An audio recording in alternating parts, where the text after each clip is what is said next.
You are great and you are our God. O God, we ask for forgiveness for all the sins we have committed against you and your heavenly hosts. If you do not forgive our wrongdoings, Father, who will? We, your peoples, place before you our weaknesses, our helplessness, our concerns, and our endeavors. Most merciful God, you are the Lord of the oppressed, and we entrust everything we do into your able hands. Heavenly Father, look with pity upon us, your children. We are weighed down by social injustice, political instability, poverty, hunger, unemployment, insecurity, oppression, brutality, and enslavement by seen and unseen, known and unknown forces that seem to overcome us. Father, we place ourselves, our liberation movement, our search for lasting solutions to these numerous problems created for us by known and unknown forces into your mighty hands. We also look upon you for provision of both human and financial resources to carry out this enormous task of our liberation project. Bring your lasting solutions to them so that we may live the life you have created in us as peoples created in your own image and likeness. We also commit our leaders in your hands. Direct all of them and direct all of us as we continue to move forward towards our self-determination. Channel us with your everlasting love to our final destination, which is total freedom from captivity and enslavement that we all seek. We pray in the mighty name of Jesus Christ our Lord. Amen. Brief introduction of our Lower Niger Radio. Lower Niger Radio is the initiative of a few individuals who saw the necessity of enlightening and educating our peoples in the Lower Niger Territory on the urgent need to be part of this liberation project of all the ethnic nationalities that are entrapped in the union of death Nigeria has become for them. Following the events happening in Nigeria today and always, I am sure nobody is happy with Nigeria as currently constituted. However, the owners of their respective ancestral lands in the South and Middle Belt formed a strong alliance for the single purpose of self-determination. This alliance is called NINAS, the Nigeria Indigenous Nationalities Alliance for Self-Determination, which declared a constitutional force majeure, CFM, on the 16th of December 2020. NINAS has three blocks, the Lower Niger, the Yoruba, and the Middle Belt blocks. NINAS cannot be pensioned without connecting it to the Lower Niger Congress. So, seeing and recognizing the enormous good work the Lower Niger Congress had been doing all these years, these few individuals formed a media team to help the Lower Niger Congress bring these messages of hope, trust, and truth to all our peoples in our homeland. These peoples include Anang, Ibibio, Efik, Ishan, Ijaw, Idoma, Igbo, Kalabari, Bini, Itshekiri, Urobo, Obolo, Ogoni, Ogoja, Ugep, and so many others. Join us today and be part of the People's Revolutionary Movement for total freedom from the oppressive and brutal caliphate-imposed document called 1999 Fraudulent Constitution. Power belongs to the people. Lower Niger Radio is your voice of liberation.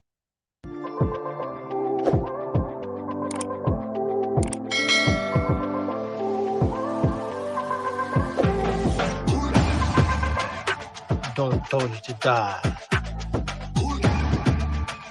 You will notice the lack of adequate reaction by our people within Nigeria, especially the downtrodden, those that are persecuted, those that went to protest at Lekki and got shot, all those that has been shot at Mbo, at Nnewi, at Ekulobia, in Southern Kaduna, in Zaria, the way they are responding to what is happening in Nigeria or to the eventual collapse of Nigeria is not adequate yet.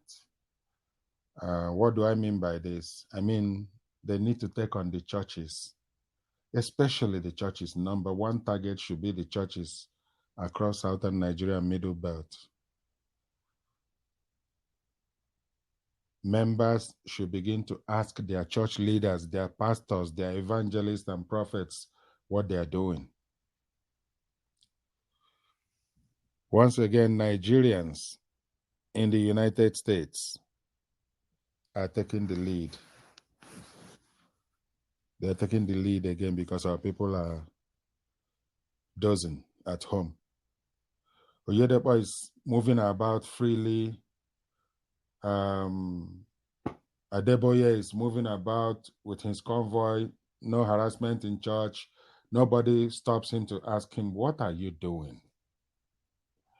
All of them, many of them are going about, nobody is challenging them because people believe they are men of God. Services are not being disrupted to ask them why they are keeping quiet, why people cannot go to bed and sleep in the southwest, southeast, south, middle belt, or even the Christian areas of the north. These guys have betrayed the very thing they were called to do, to take care of the flock. Yet, they are called men of God.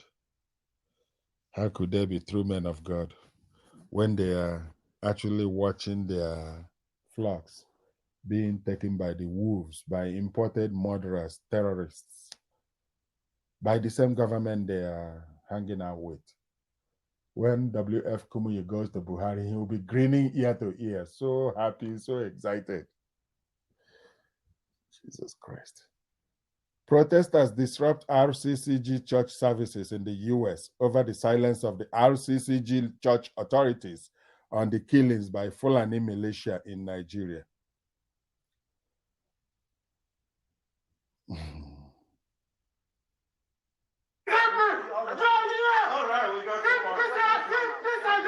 They walked into the church and disrupted everything they were doing. And the church is populated by mostly Igbo. We will take this no more. The church is populated by mostly Igbo and Yoruba members. The Redeemed Christian Church of what is the name? RCCG, Redeemed Christian Church of God.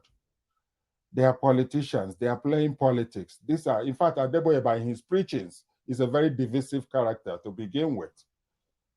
I can reference some of his sermons that aren't uniting, but very divisive. But in Nigeria's case, in the fall of Nigeria, Adeboye is not on the side of the people. All of them, including the owner of TREM, Bishop Mike Okonkwo.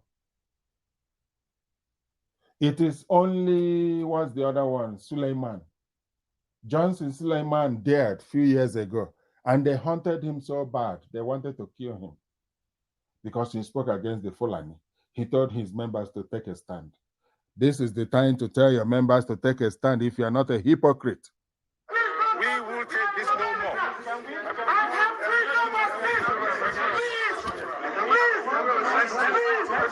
This is exactly what is happening.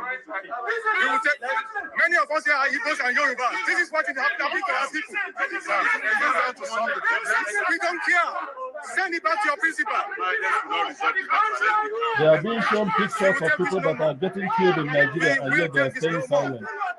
Adesoya is my name, Dr. Adesoya. We will take this no more. It's absolute nonsense. A minute race want to wipe out the majority of people in Nigeria. We won't take it no more.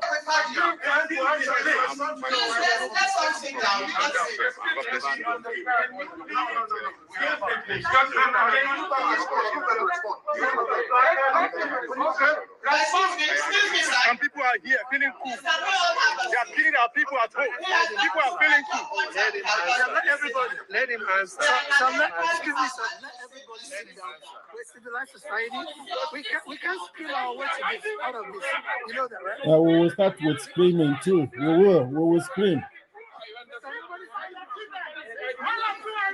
What type of God are they preaching? What God are they worshiping? This has nothing to do with civilization. The God of mammon, money. Wiping out our race.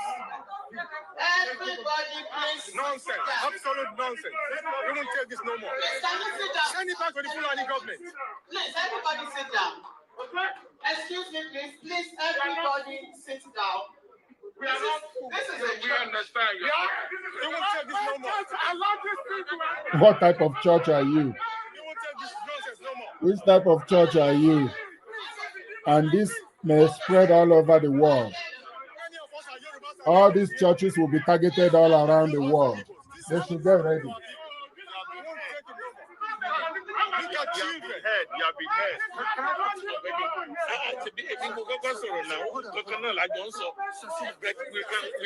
You can present. I have a right. So I have a right. You're using us as a I have a right. You're using us for politics. I do have a right. I do have a right. I do have a right. It's a job. So you people are conspirators. Redeem is a conspirator. Redeem is a conspirator. To this nonsense. Yeah, Redeem is a conspirator church. The leaders are conspirators. They are collaborating with the evil going on in Nigeria. They are in collaboration with the evil that is going on in Nigeria. They are. Redeem church, you are conspirators. They are. Can I talk to you for a minute? Using your platform. They are. Nonsense. Can I talk to you for a minute? Don't take this no more. When you started talking, I'm a physician, okay? Nigeria. Even if any government, including this one, just have all the political appointments from the one village. My thesis is that the life of the average person in that village will not change. Just rewind it again, and think the other way. The last regime, we had an Ebele Azikiwe as president. We had secretary to government. We had minister of finance and coordinating minister on the economy. We had all of this deputy senate president, this, that, and so on and so forth. Most of the financial institutions headed by people from the southeast. And yet, there is no motorable federal highway in Igbo land. Thank you. So, of what use is Nigeria to our people? This thing is an elite game, as far as I'm concerned. There you the go. issue of who and whatever and so on and so forth is not taking us anywhere. And unless we get to the heart of it. So, it seems that there is a consensus today. This is Charles Soludo speaking. Charles Soludo got recently elected as the governor of Anambra State, my home state. He's been among the elite in Nigeria, at least in the last 20 years. The place of our people in Nigeria is what we're trying to figure out through referendum. And I've advised that Charles Soludo should pay attention to what matters to our people. And referendum is one of that. Now here is Charles Soludo speaking. There is a consensus. If you take it much broadly, the North, so-called North, if you calculate the number of years they were in power, but essentially, poverty is still predominantly a northern phenomenon. So, that you control this and a few billionaires are made here and there and so on and so forth means absolute nothing. The ordinary man in Nigeria has not benefited, is getting worse off by the current system that we have. But there is a consensus now on restructuring. Presidency of Igbo extraction does not mean anything to Igbo people. What we want is a Nigeria that goes through referendum. Our people desires to vote in a referendum, along with Middle Belt, Oduduwa, every other people in the lower Niger territory. We are demanding for a binding, not to be delayed, referendum in Nigeria now. Otherwise, the alternative wouldn't be okay. In that case, Fodila would argue that Biafra becomes a metaphor for agitation by oppressed people for justice, equity, and fairness. It hasn't worked for anybody. If you look at President Buhari recently said he also supports amendment of the Constitution or devolution. If you read the APC manifesto, it says, quote, as a change agent, APC intends to cleanse our closet to haul the dangerous drift of Nigeria to a failed state with a conscious plan for post-oil economy in Nigeria. To achieve this laudable program, APC government shall restructure the country, devolve power to the units with the best practices of federalism, and eliminate unintended paralysis of the center. End of quote. This is the government in power that controls 23 states. This is the APC manifesto. So, and the Southern People's Assembly talk about the same thing. The Afenifere's position on the National Conference, if you read it, talks about the same thing. The National Conference report talks, supported by PDP, the same thing. So what is holding us? I must say the goal of this bit should be political stability and economic prosperity. In my view, a competitive federalism. We can write a book on this aspect of competitive federalism. Compared to the First Republic, when everybody had theirs, they had the resources, especially on revenue, fiscal federalism. We've argued before, leave everybody their own thing. Let them pay taxes to the center. This umbilical cord where Abuja will set wage for everybody all over the country, and so on and so forth. It was for a time when oil money paid for it, not anymore. Even in the US, you may have read about the governor of Maine, that the wife of the governor had to take a job in a restaurant to augment their income. Because given the state of Maine, the salary of the governor was not enough for them to survive on. And the wife had to take a job in a restaurant. The governor of Maine salary cannot be the same as the mayor of New York, and so on and so forth. But here we've done all of this. Abuja controls it. Anyway, that's for another day. But what is holding us now, what I call as matter arising, is that the devil is in the details. Let the debate begin. What exactly do we mean by restructuring? The National Conference report, for example, is a beginning, but in my view, doesn't go much. It talks about creating more states, which misses the point. It's still more of the same. We are saying the ones that you have are not viable. 20-something states today cannot pay salaries. So what are we talking about? Or should we go back to the EQMS constitution, the proposal of 6 zonal structure as the federating units? What model of federation? Should we use the UAE, United Arab Emirates system, or which one are we going? Let us get to work and begin to think. Some people propose, and I agree, that we need a new constitution negotiated by the people of Nigeria. And my thesis is that if this is the only achievement of President Buhari, he would be the greatest statesman ever in the mold of Abraham Lincoln. But we need to get this done. That the people of Nigeria will have to get together and negotiate a new constitution for themselves. Second, the third point, is leadership failure in Igbo land. It raises fundamental questions if you read Chude's book on the collapse of failure of leadership in Igbo land and the search for the new one. Whatever. It's in that light, it agitates your mind when we talk about Igbo presidency. What does that actually mean? Is it to have somebody wearing a red cap in the villa, or what? If all that we say, even within the states, a governor is first his village, his local government, then his senatorial zone, so that he can be Ochelozwa of his own local government or his village, and so on and so forth, then let the others care. Is that the kind of leadership we are talking about Nigeria, or in the new Biafra, as it were? And we have seen it, like I said, about people occupying offices and so on and so forth, and still nothing. This is part one of what Professor Rccg Soludo had to say a few months ago.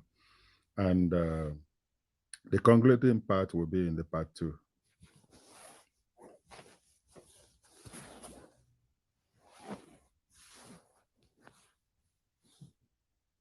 Which way Nigeria? Which way Nigeria? Which way to go? Which way to go? I love my fatherland. Oh yeah, I want to know. Yes, I want to know. Which way Nigeria is heading to? Constitutional force majeure. Make I talk am again. Constitutional force majeure. Oh yeah, hear am again. Oh. Constitutional force majeure.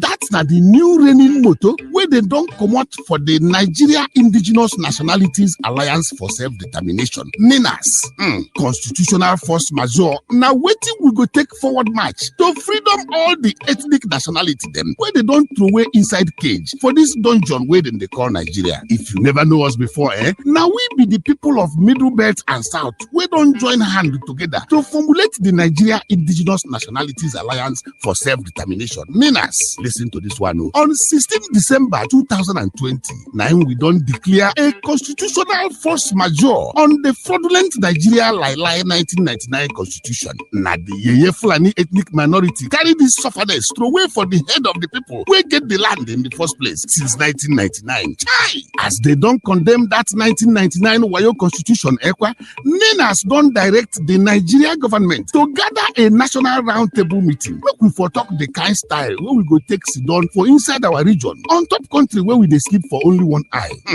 This now waiting that big grammar constitutional force majeure go do suffering and smiling. It don't do. Nigeria people don't suffer rich. Waiting we never see. Nigerian people don't chop fear from out. All the land of the South and Middle Belt don't turn to river of blood. Waiting all because of this evil Nigeria 1999 lie constitution.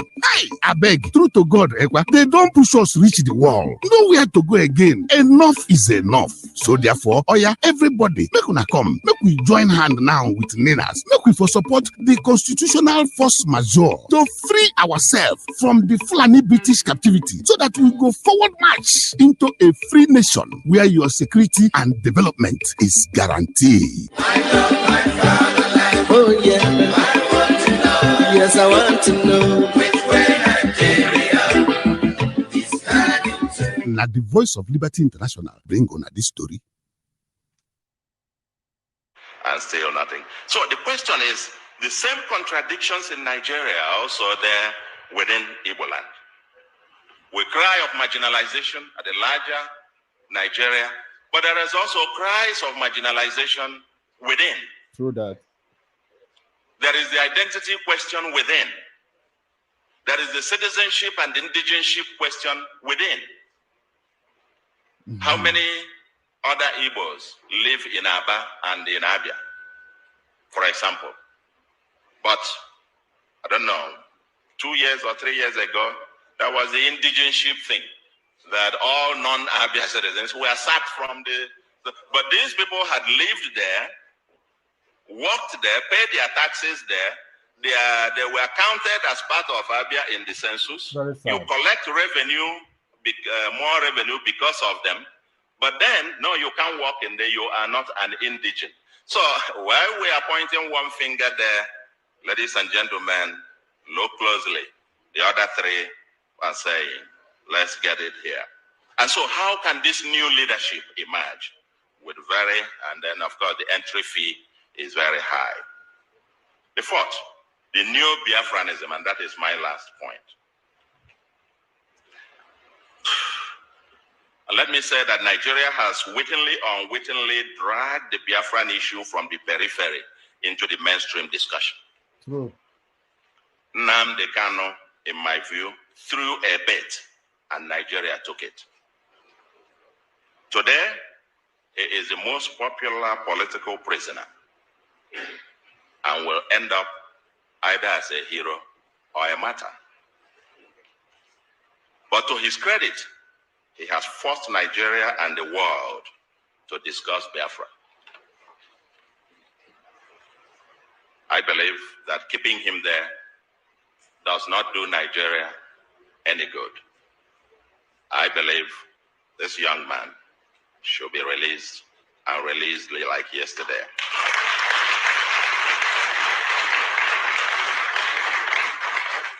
I will not be surprised if he becomes a subject of the next political campaigns. Just like we dealt with Awolowo, who was convicted and imprisoned of treason, or Gowon, charged with treason, or even Ojukwu himself, who was forgiven, and so on and so forth. I don't want to make any predictions, but I believe we need to solve this. Because according to Ofodile, this book, quote, he said, the lesson to be learned, if anyone cares to listen, is that the detention of Nnamdi Kanu, no matter for how long, will not stop the agitation of Biafra, end of quote. He further argues that the detention of Wazirike between 2005 to 2007 helped to radicalize his followers. The same thing happened when the leader of Boko Haram was killed. His followers became more radicalized. Detention of Nnamdi Kanu, I never heard of him before this time, to be quite honest. Never heard of him. I didn't even know about the IPOP or whatever thing. Until this thing, and you now realize globally it's become an issue and it's become mainstream. Now, and again, quote, he says, this book argues that the idea of a customary government under the Supreme Council of Elders in accordance with customary law enjoys the support among a section of the Igbo. But it is the Biafra or death philosophy of Nnamdi Kanu that found resonance across the length and breadth of the Igbo nation. Therefore, there cannot be a resolution of the Biafran dilemma without a wholesome engagement of the Nnamdi Kanu stroke Uche Mefo faction of IPOB. End of quote. That's what this was. So, if I were President Buhari, quite honestly, I would be very suspicious of anyone who advises me to ignore the Biafran issue. I'll be very suspicious. Anybody who says that is either ignorant or being mischievous or quite patently doesn't mean well for the government itself. It probably wants the same government to repeat the mistakes of the past so that it could lead it down the train. We must start learning in this country. So let's talk Biafra. Where are the Igbo elite and the intelligentsia in all of this, especially those in Nigeria? It seems, as this book points out, this is being driven mostly by the Igbo intelligentsia in diaspora, the new resurgence. The new ones within, there seems to be a division, 3 classes you can identify. The ones within the mainland, and I'm shocked, and you discussed, they have a different point of view. Those in diaspora within Nigeria, so to speak, who are in Abuja and Lagos and so on and so forth, Kano, Kaduna, and so on. And an elder was asked about that, living in one of these northern states about Biafra, and they asked him, what do you think about this Biafra? He said, well, nah, I just didn't know. In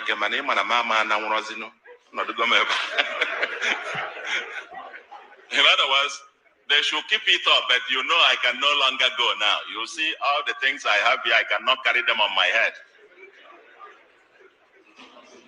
So, there seems to be a sense of either denial, and on one part, or people who think, no, it won't be, because we can't just imagine it. And because of some discussion that, okay, if this happens, you will lose your property, you will lose that, and so on. Of course, that is untenable. I mean, I too was wrong on this, because if by any chance you have another state of Biafra, it will be the 16th state of ECOWAS. And that means you have free movement of goods and persons. But the fundamental question, the fundamental issue is that this debate is not happening. This whole thing is being driven almost in a haphazard manner. Last week, they called for, was that last week? Yeah, last week. They called for a sit at home. And even without anybody getting out to more enforce and so on, I learned virtually Anambra and many other cities were completely shut down. It just tells you there is something going on. But again, where is the elite in this? What is missing is structured debate and apparent elite aloofness or complicity or hypocrisy. Elite in denial. For the politicians who think you can let's use them temporarily, let's use them. Just go on while we can then use that to negotiate for something here. I can tell you, you will create a monster that will consume you. When that inferno comes, both us, everybody else, and the kind of thing that happened in Biafra where any dissent was considered a saboteur. Okay? You might get to a point where you will be telling them, just go on while we can negotiate here, get something for ourselves in Abuja. I can tell you, these guys are no fools. At some point, they will look at you too and know that you're actually part of the problem. And so on and so forth. So I say, let the debate must begin. The late Dr. Pius Okibo, in this book as well, presented what the memo by late Dr. Pius Okibo presented to the Biafran government on the economic viability of Biafra. Nobody is talking about what the currency will look like. How will you fare with international trade? What kind of constitution are you talking about? And Affordable forcefully argues here that the Ahara Declaration of 1969 came too late. They had intelligentsia pushing for Biafra, but there was no organized structure. That if they had done what they did towards the end of the war at the beginning, Biafra would not have ended the way that it did.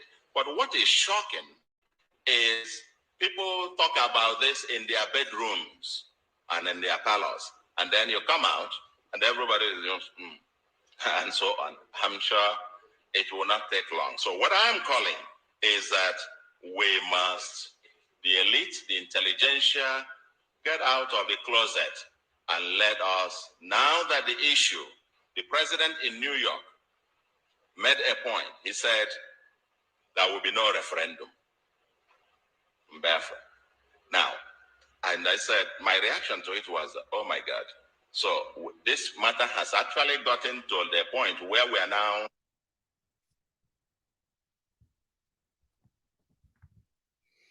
Yes, it has gotten to the point where the president, by his almighty powers, can give us conclusive statement that this will not happen because he's God. Yes, referendum will happen upon Nigeria. Definitely it will. It's a matter of time. And yes, the people will vote to decide where they want to be, whether to continue with this left chain that is all around each other's neck and hands and feet, or we'll go our separate ways. And this is the call that is going out in the middle belt that is going through genocide, being orchestrated by the president's tribesmen, the Fulani, with the backing of current government, including ministers in the government. Issa Pantami, El Rufai in Kaduna is said to be one of the commanders of the bandits, the terrorists. Benue State, Plateau State, all areas in the north are coming under attack. Southwest is not spared, southeast, south, everywhere is under attack. And so Ninas comes in and says, look, this is the template. This is how you can go about doing this. Referendum for the regions or zones or states or whatever you call it, but we know who we are in our regions. We want to have referendum, a binding referendum to be supervised by the United Nations. This will help to stabilize Nigeria, including the emerging nation states. If Muhammad Buhari wishes Nigeria well, if Bola Ahmed Tinubu wishes Nigeria well, if Ojus Okalo wishes Nigeria well, who is that other criminal that is seeking to become president? Oh yeah, Rochas Okorocha that robbed Imo State dry. If they really mean well for Nigeria, let them join the call for referendum. If they really, even like if Rochas Okorocha mean well for any people he built school for in the north, in Meduguri or wherever, if Rochas wishes them well, Rochas Okorocha, this is a public call to you.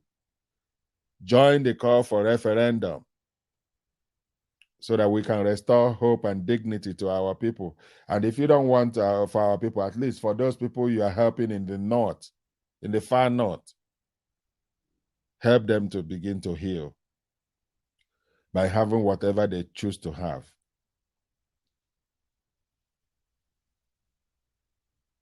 Through referendum. And that's what our people are asking for. Not the presidency of Nigeria. We don't need the presidency of Nigeria. A lot of people in different countries don't even know who the president of their country or their prime ministers are, as long as the system is working for them. I mean, not just for them, but for everyone. The system must not be discriminatory. The system must work. It's just like tap. When you turn it, it will run. That is all that we are demanding. And we cannot find it. We can't get it in Nigeria. And so we're asking for a referendum.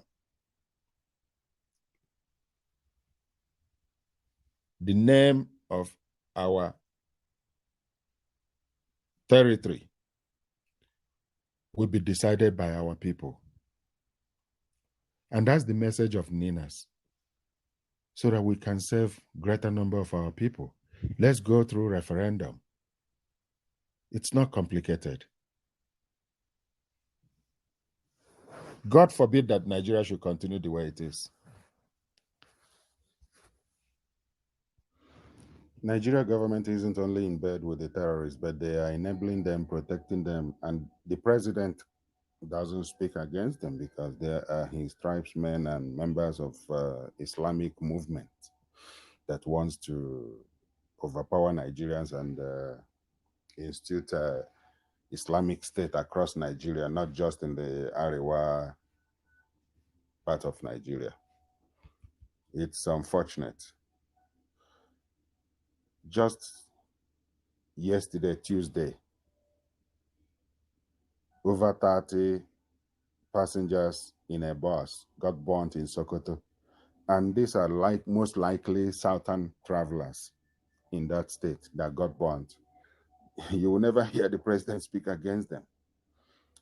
President Buhari fails to describe Sokoto bus burning of 30 Nigerians by bandits as terrorism.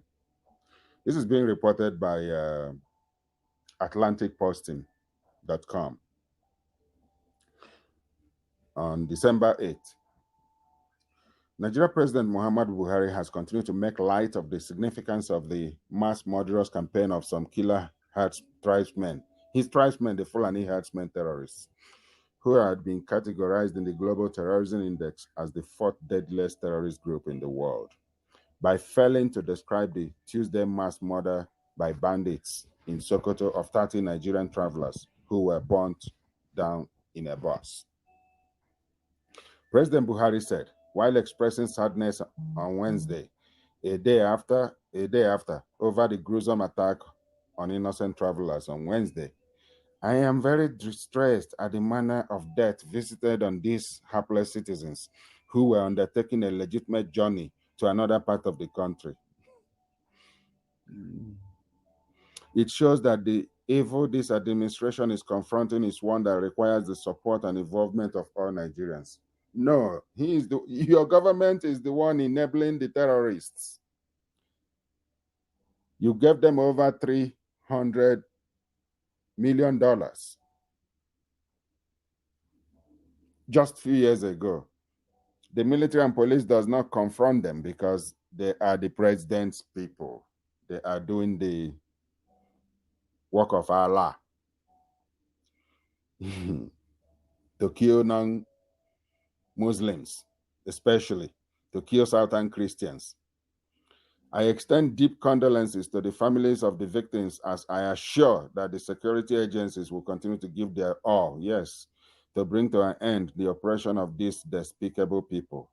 However, President Buhari should know that only terrorists embark on mass murder of scores of people.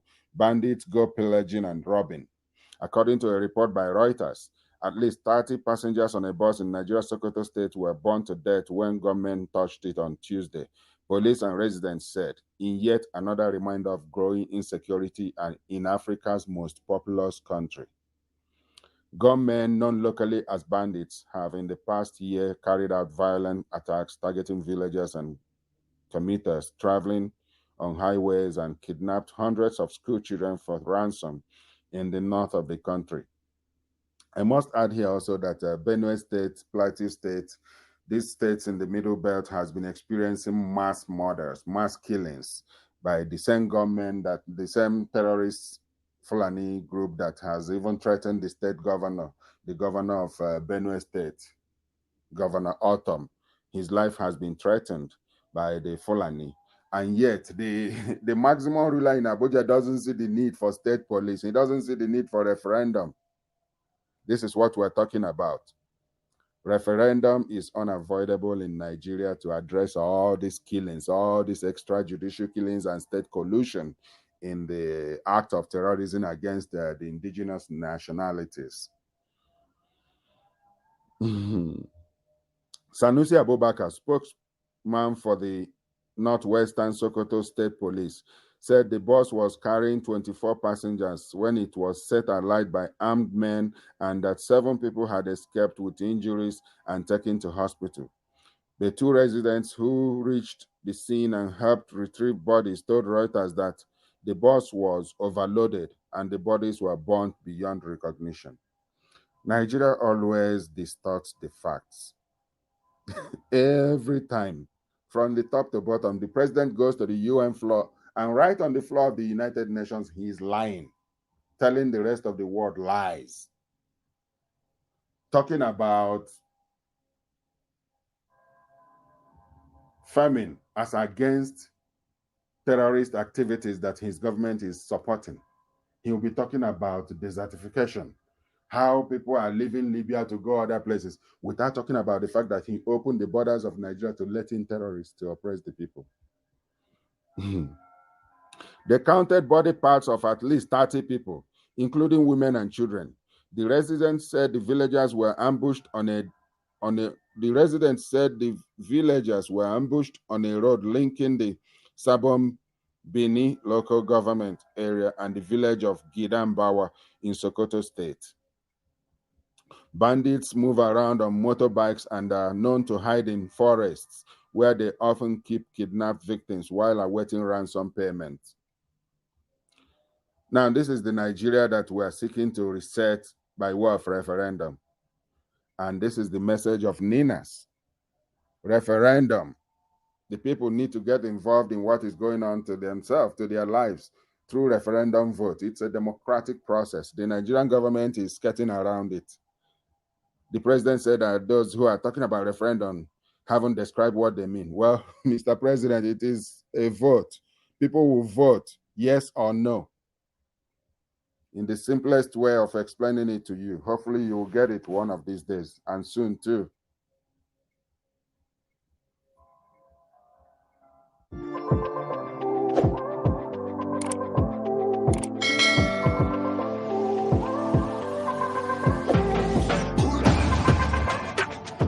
Told you to die. From the various states of the Niger Delta region of Nigeria, they come in honor of the invitation of the Ijaw National Congress to its program titled All Ijaw Summit.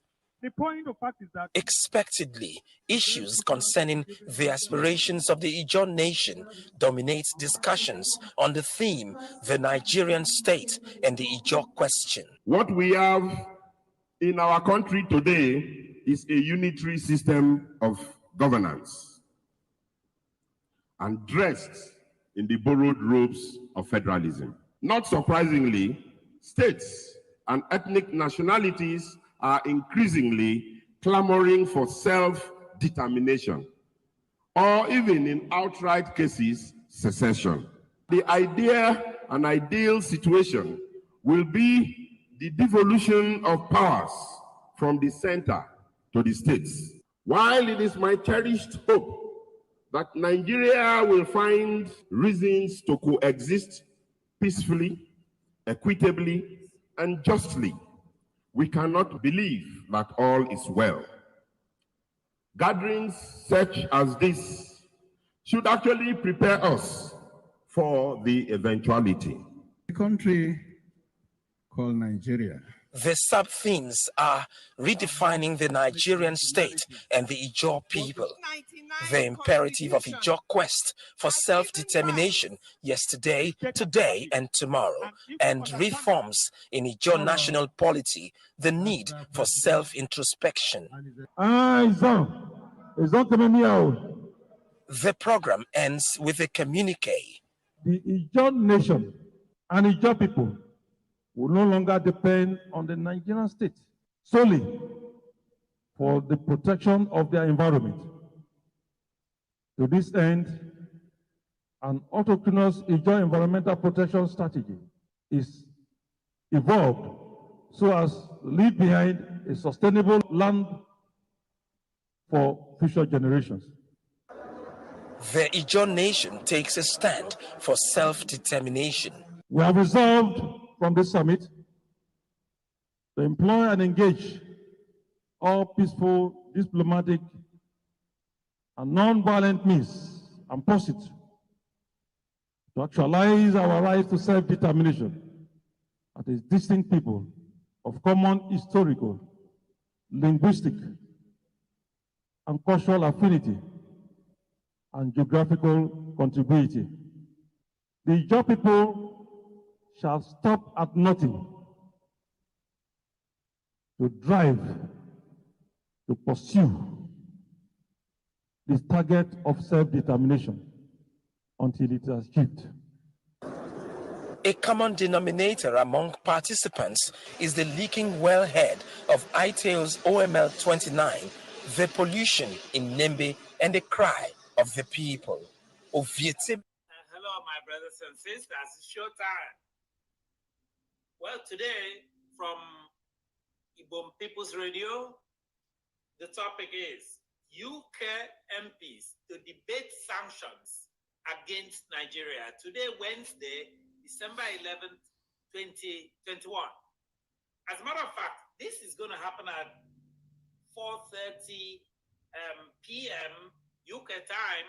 So this is going to start in about an hour or so. So basically, what are we talking about here? MPs from news reports would hold a debate today. United Kingdom members of parliament from the House of Commons will hold a debate on the Magnitsky sanctions and human rights abuses in Nigeria. This debate, as usual, will be held in Westminster Hall in England.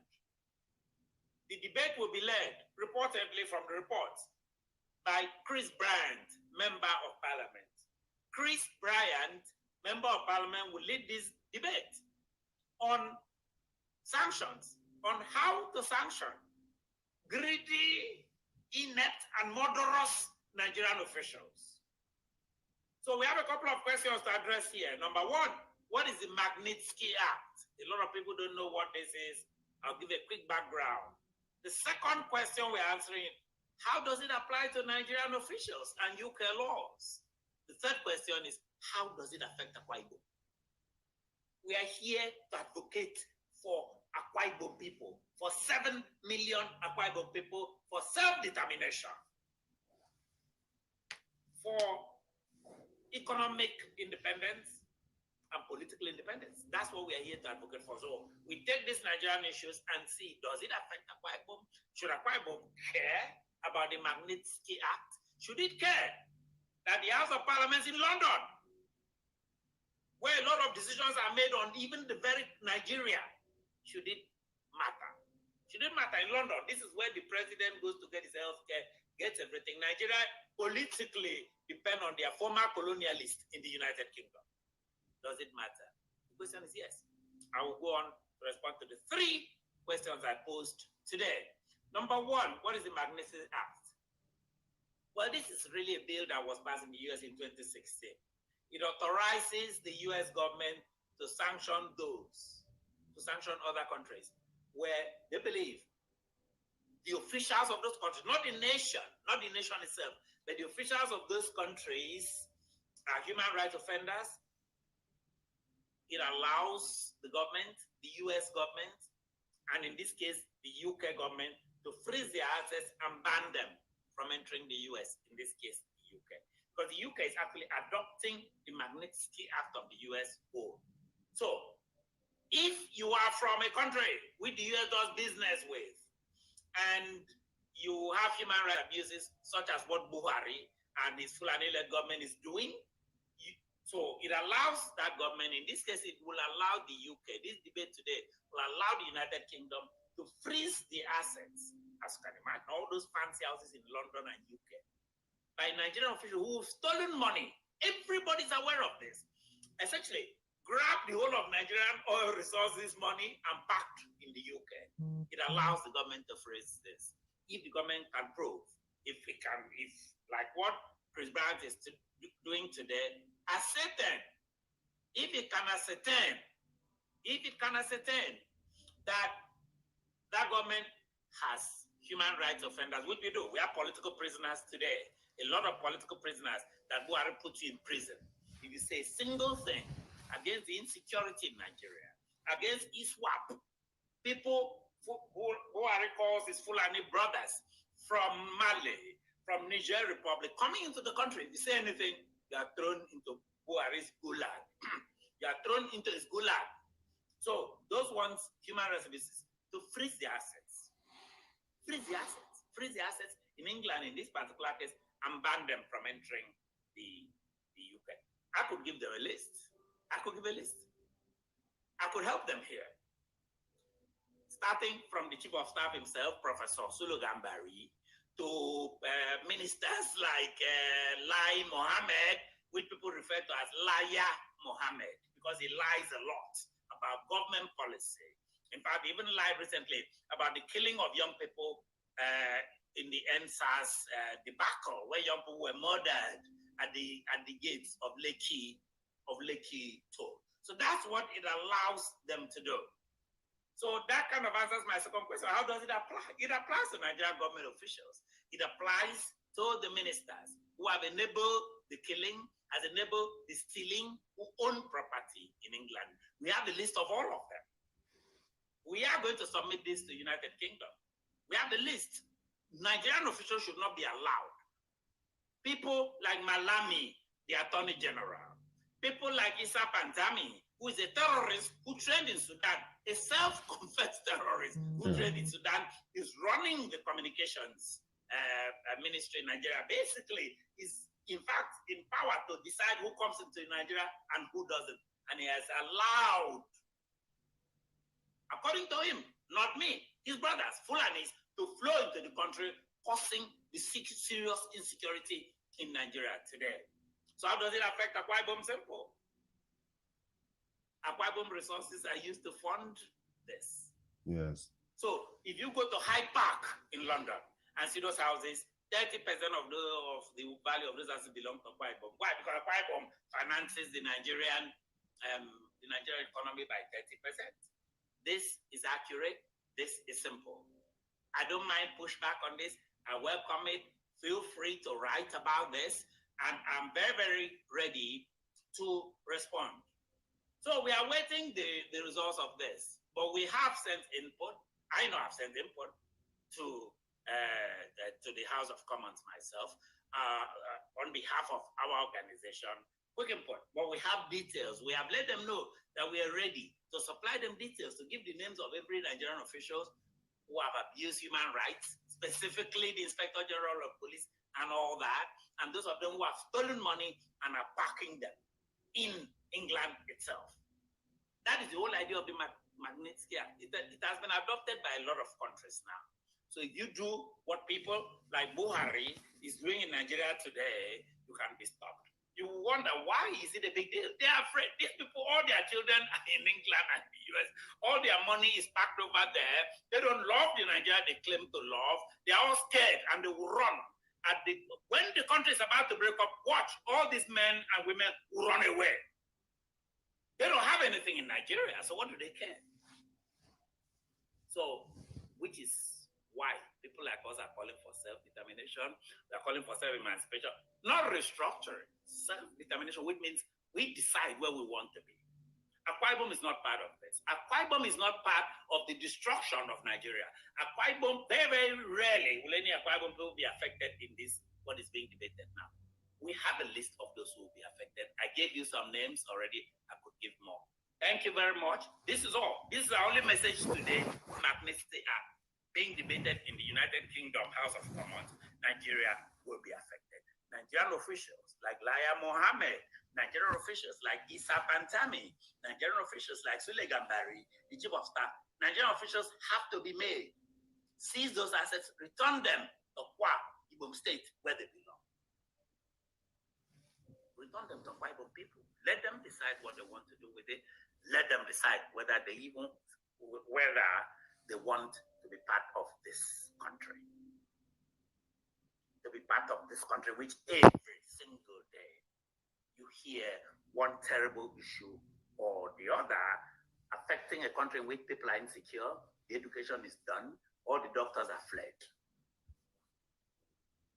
This is all I have to say to you this morning. Thank you very much and have a nice day. Goodbye.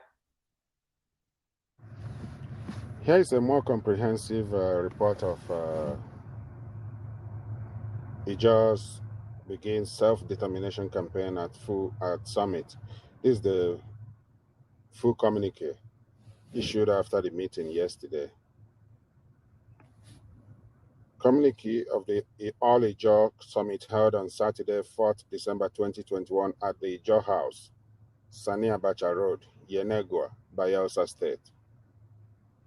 An All Ijaw Summit was held under the auspices of the Ijaw National Congress, the umbrella social, cultural, political, non-partisan organization of the Ijaw ethnic nationality of Nigeria, on Saturday, 4th December 2021 at Ijaw House, Yenegua. The summit, which attracted prominent sons and daughters of Ijaw Nation, was convoked to undertake self-appraisal and evaluation of the existential conditions of the people of Ijaw ethnic nationality. It was chaired by His Royal Majesty Justice F.F. Tebai, Justice of the Supreme Court, retired, the Ebenana Oweifo, Tuemo Kingdom. Noticeable leaders present were the Governor of Bayelsa State, His Excellency Senator Duye Diri, the Deputy Governor of Bayelsa State, His Excellency Senator Lawrence Ewuhuru Japo, Senator Chief Dr. Edwin K. Clark, OFR, CON, Chairman Board of Trustees of the Ijaw National Congress, represented by Ambassador God Knows Bolade Igali, Alawe Broderick Bozimo, former Minister of Police Affairs, Honorable Abraham Ngobere, Speaker, Bayelsa State House of Assembly, retired Honorable Komboye Benson Friday, Secretary to the Government of Bayelsa State, Honorable Funke Keme Solomon, former Deputy Speaker of Delta State House of Assembly, Elder Erasmus Patrick, Commissioner for Ijaw Affairs. Others present were traditional rulers led by His Royal Majesty King Alfred Dieter Spieth, Amayanaba of Tuon Brass, and Chairman Bayelsa State Council of Traditional Rulers, political leaders, captains of industry, and youths. After critical reappraisal and the evaluation of the past, present, and the introspection into the future of the Ijaw Nation, Summit noted as follows. 1. That the Aboriginal Ijaws have been the oldest indigenous settlers in Niger Delta area SWAT, deep Republican characteristics that abhors oppression, repression, and suppression. The unitary constitution of Nigeria is the source of all of the problems we have been trying to resolve. everything that has brought Nigeria to where it is, that is now wobbling to some kind of catastrophic collapse, are coming from that constitution.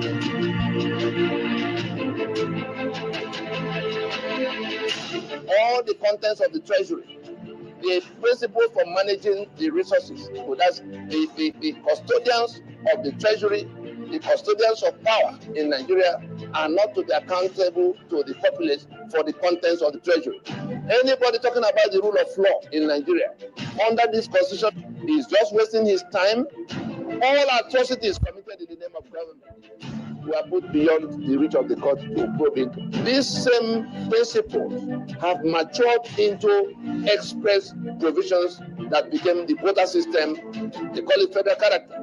In that mediocrity, you bring the worst of everybody to come and manage everything for everybody. Go and look at the autopsy report on Nigerian Airways, on Nigerian National Shipping Line, on NITEL, on all the agencies of government that have been run aground.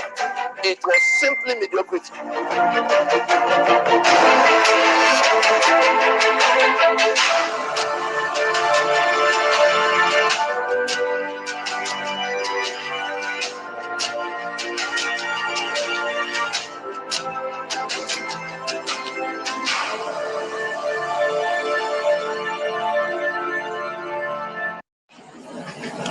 Chief Awolowo attended the constitutional conferences for the review of Nigeria's constitution in 1953, 1954, 1957, and 1958.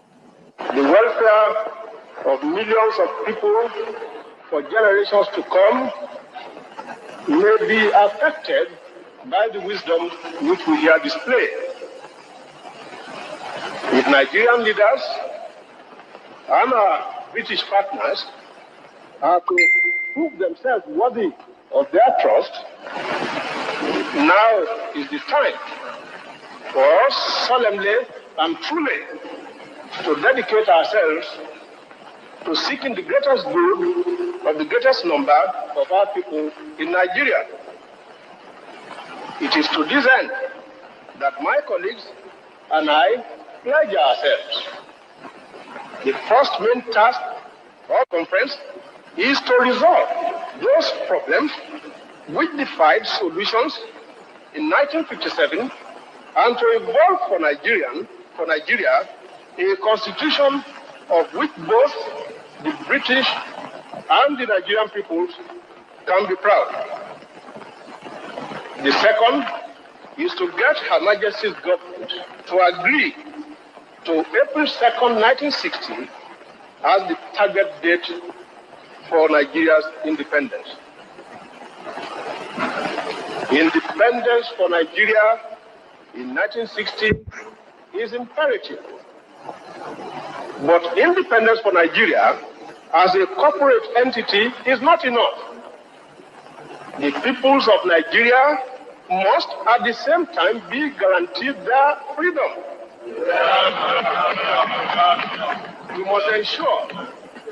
We must ensure that in an independent Nigeria, individual citizens throughout the land enjoy liberty, human dignity, and equality under the law.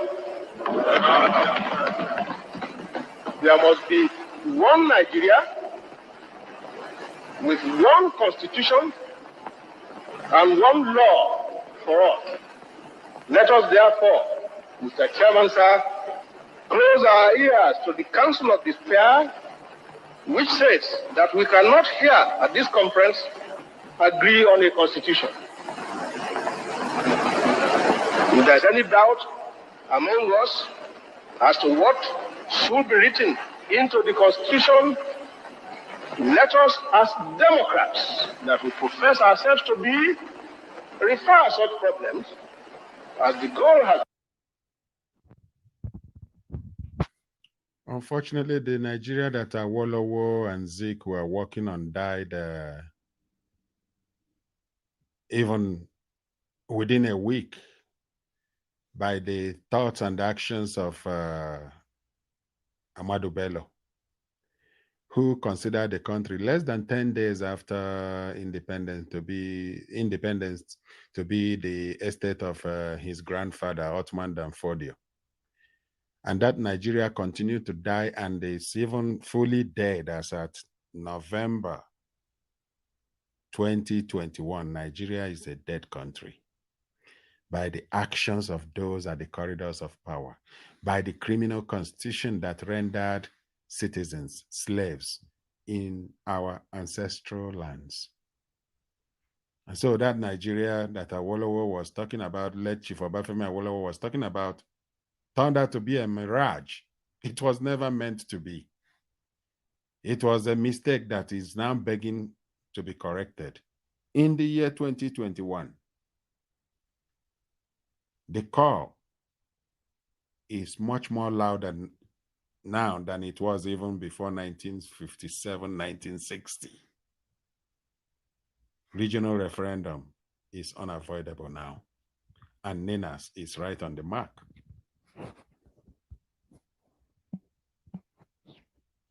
Corruption called Nigeria that must be tackled urgently.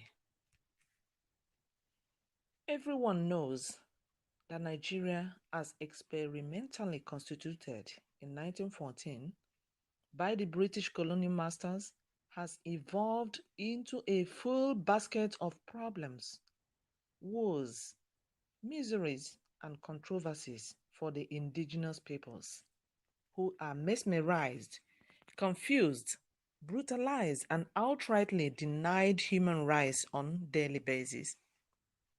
Nigeria is suffocating everyone in Nigeria. Children, youths, men and women, families are directly and indirectly affected. At the entrance gate of a university in South Africa, an inscription reads, "Destroying any nation or country does not require the use of atomic bombs or the use of a long-range missile. It only requires lowering the quality of education and allowing cheating in the examinations by students. The consequence is patients die at the hands of such doctors, buildings collapse at the hands of such engineers, money is lost at the hands of such economists and accountants. Humanity dies at the hands of such religious scholars.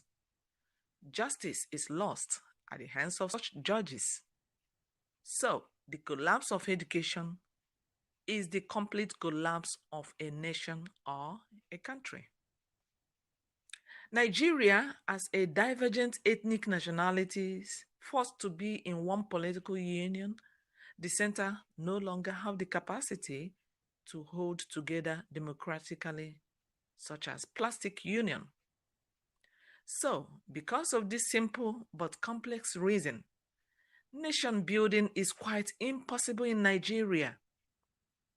Indigenous peoples, their sovereignties, assets, and resources are being hijacked by the Fulani Caliphate through an imposed 1999 fraudulent constitution. So the Fulani Caliphate dominates and rules over the rest of us as infidels. The same Sharia Caliphate are also feudalists who believe that all men are not born equal and that they are born to rule over the rest of us in the toxic Nigerian Union. As a consequence of this feudalist worldview by the Sharia Caliphate, which translates to a master-slave society, the insistence by the rest of Nigeria on democracy, which is premised on the equality of all men, translates in the imagination of the Sharia Caliphate to a direct challenge on their master-slave worldview, and therefore an affront against the master by the slave, which is punishable by death. The situation to the majority of the people, the South and the middle belt of Nigeria precisely, therefore, is that of being guilty on two separate counts that each carry death penalty.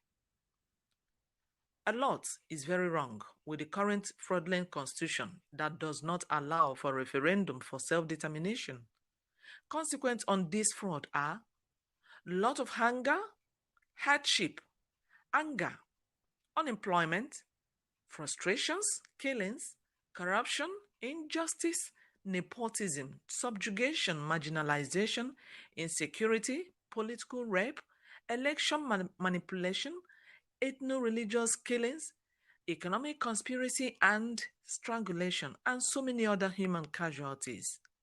All these woes are traceable to this 1999 fraudulent caliphate imposed constitution, and this is untenable. Another blindfolding ploy by the caliphate is to use a political game against the gullible politicians from the alliance territory of South and Middle Belt to go into elections in 2023. Some political actors from the alliance territories do not seem to sense the danger ahead by thinking that a slot for Southern presidency will solve the hydra-headed problems in Nigeria. The problem of Nigeria can't be solved by a president coming from Southeast or Southwest or wherever. Ninas is saying that all political parties should close shops. All political parties should close shops. And all politicians should retreat and surrender to the will of the peoples. All politicians should retreat and surrender to the will of the peoples. And they should be among the movement. They should join the movement of the peoples to decommission the fraudulent 1999 caliphate imposed constitution because it is not paying any person good. And the people say no more elections under the current 1999 fraudulent caliphate imposed constitution. The peoples say all the ethnic nationalities which make up the peoples say no more elections under the current 1999 fraudulent caliphate imposed constitution. Power belongs to the people. Power belongs to the people. For more information and to learn more, visit the websites www.ninasvoice.org, www.ninasvoice.org, and the other one is www.lowernigercongress.org, www.lowernigercongress.org. Thank you for listening. Stay tuned in the Lower Niger Radio always and get more information, get more enlightened, and get more educated. Thank you. God bless you. Ninas, where we came from, where we are, or the road to freedom. Today, we speak of Ninas, but know that the struggle for the restoration of our sovereignty did not start today.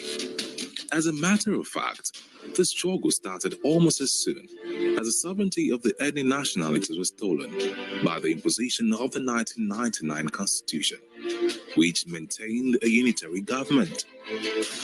With the end of the military regime and return to democracy, there was great hope that the country would be returned to what the people had voted for, and that existed prior to the military intervention in 1966.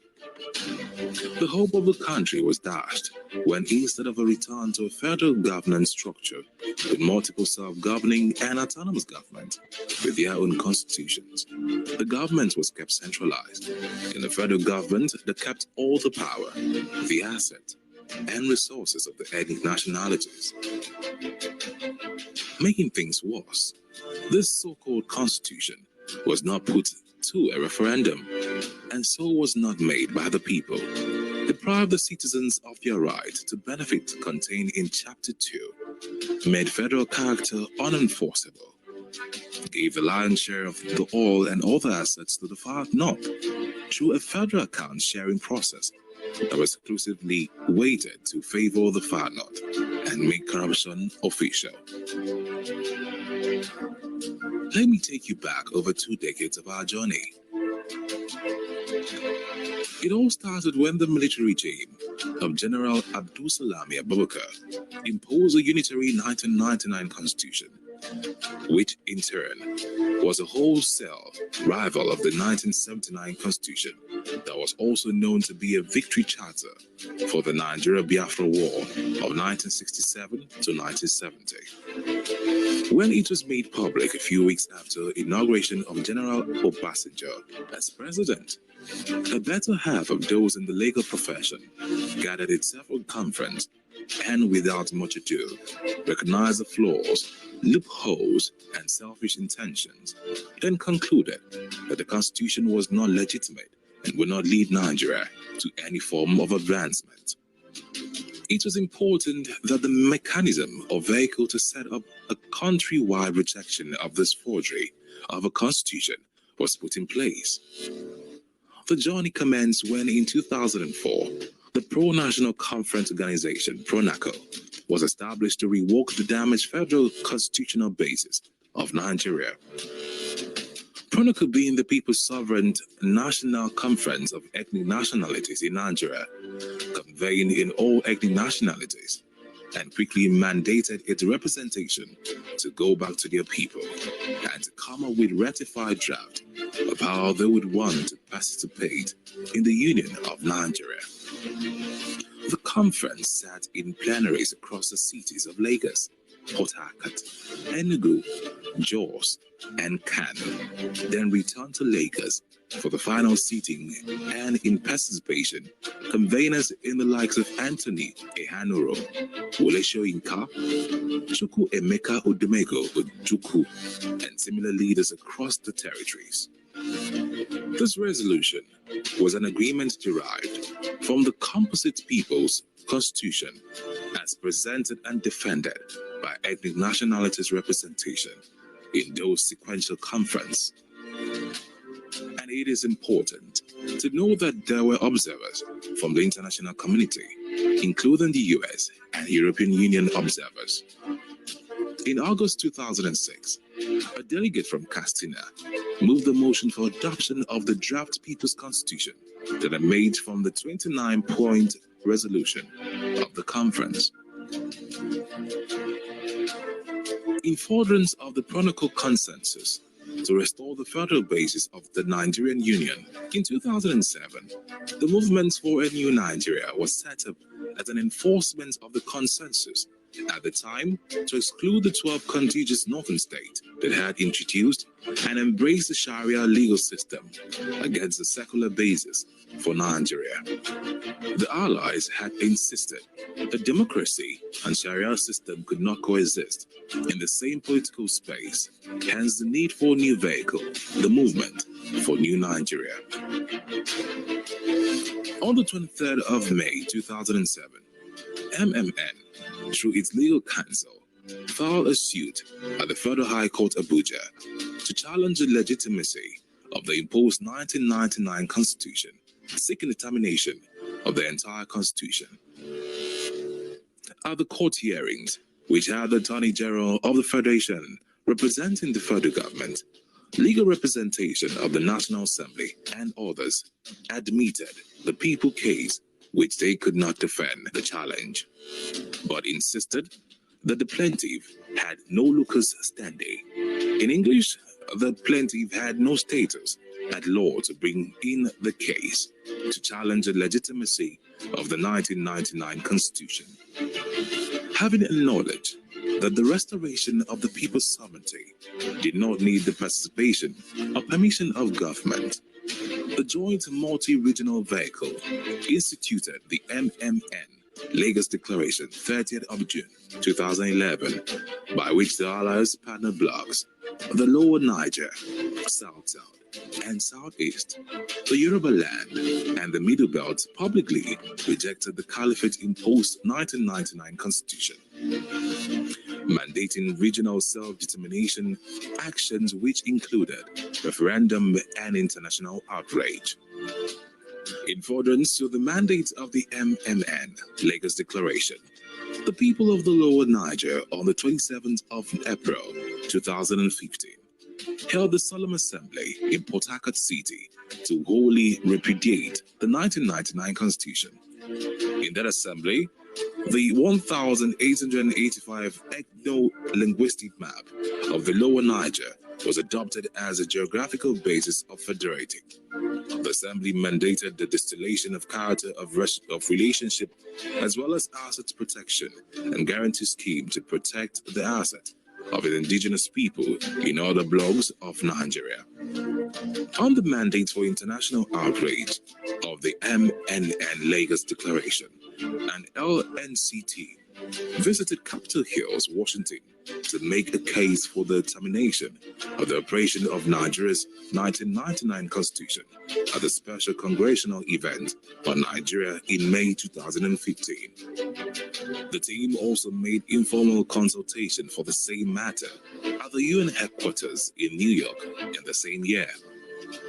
2 years later, still in furtherance to mandate of the MNN Lagos Declaration, the Yoruba indigenous people held the Yoruba Solemn Assembly at Ibadan on the 7th of September 2017. The Assembly publicly repudiated the 1999 Constitution as the basis of the Federation of Nigeria and proclaimed the self-determination right of the Yoruba land to reclaim autonomy of Yoruba land.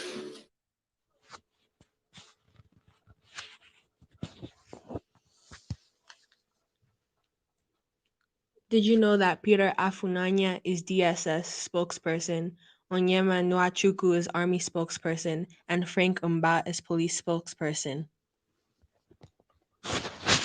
They are serving as spokespersons to Nigeria's DSS, Army, and police, while the same forces are serving as occupation force, killing and burying people in mass graves in the southeast.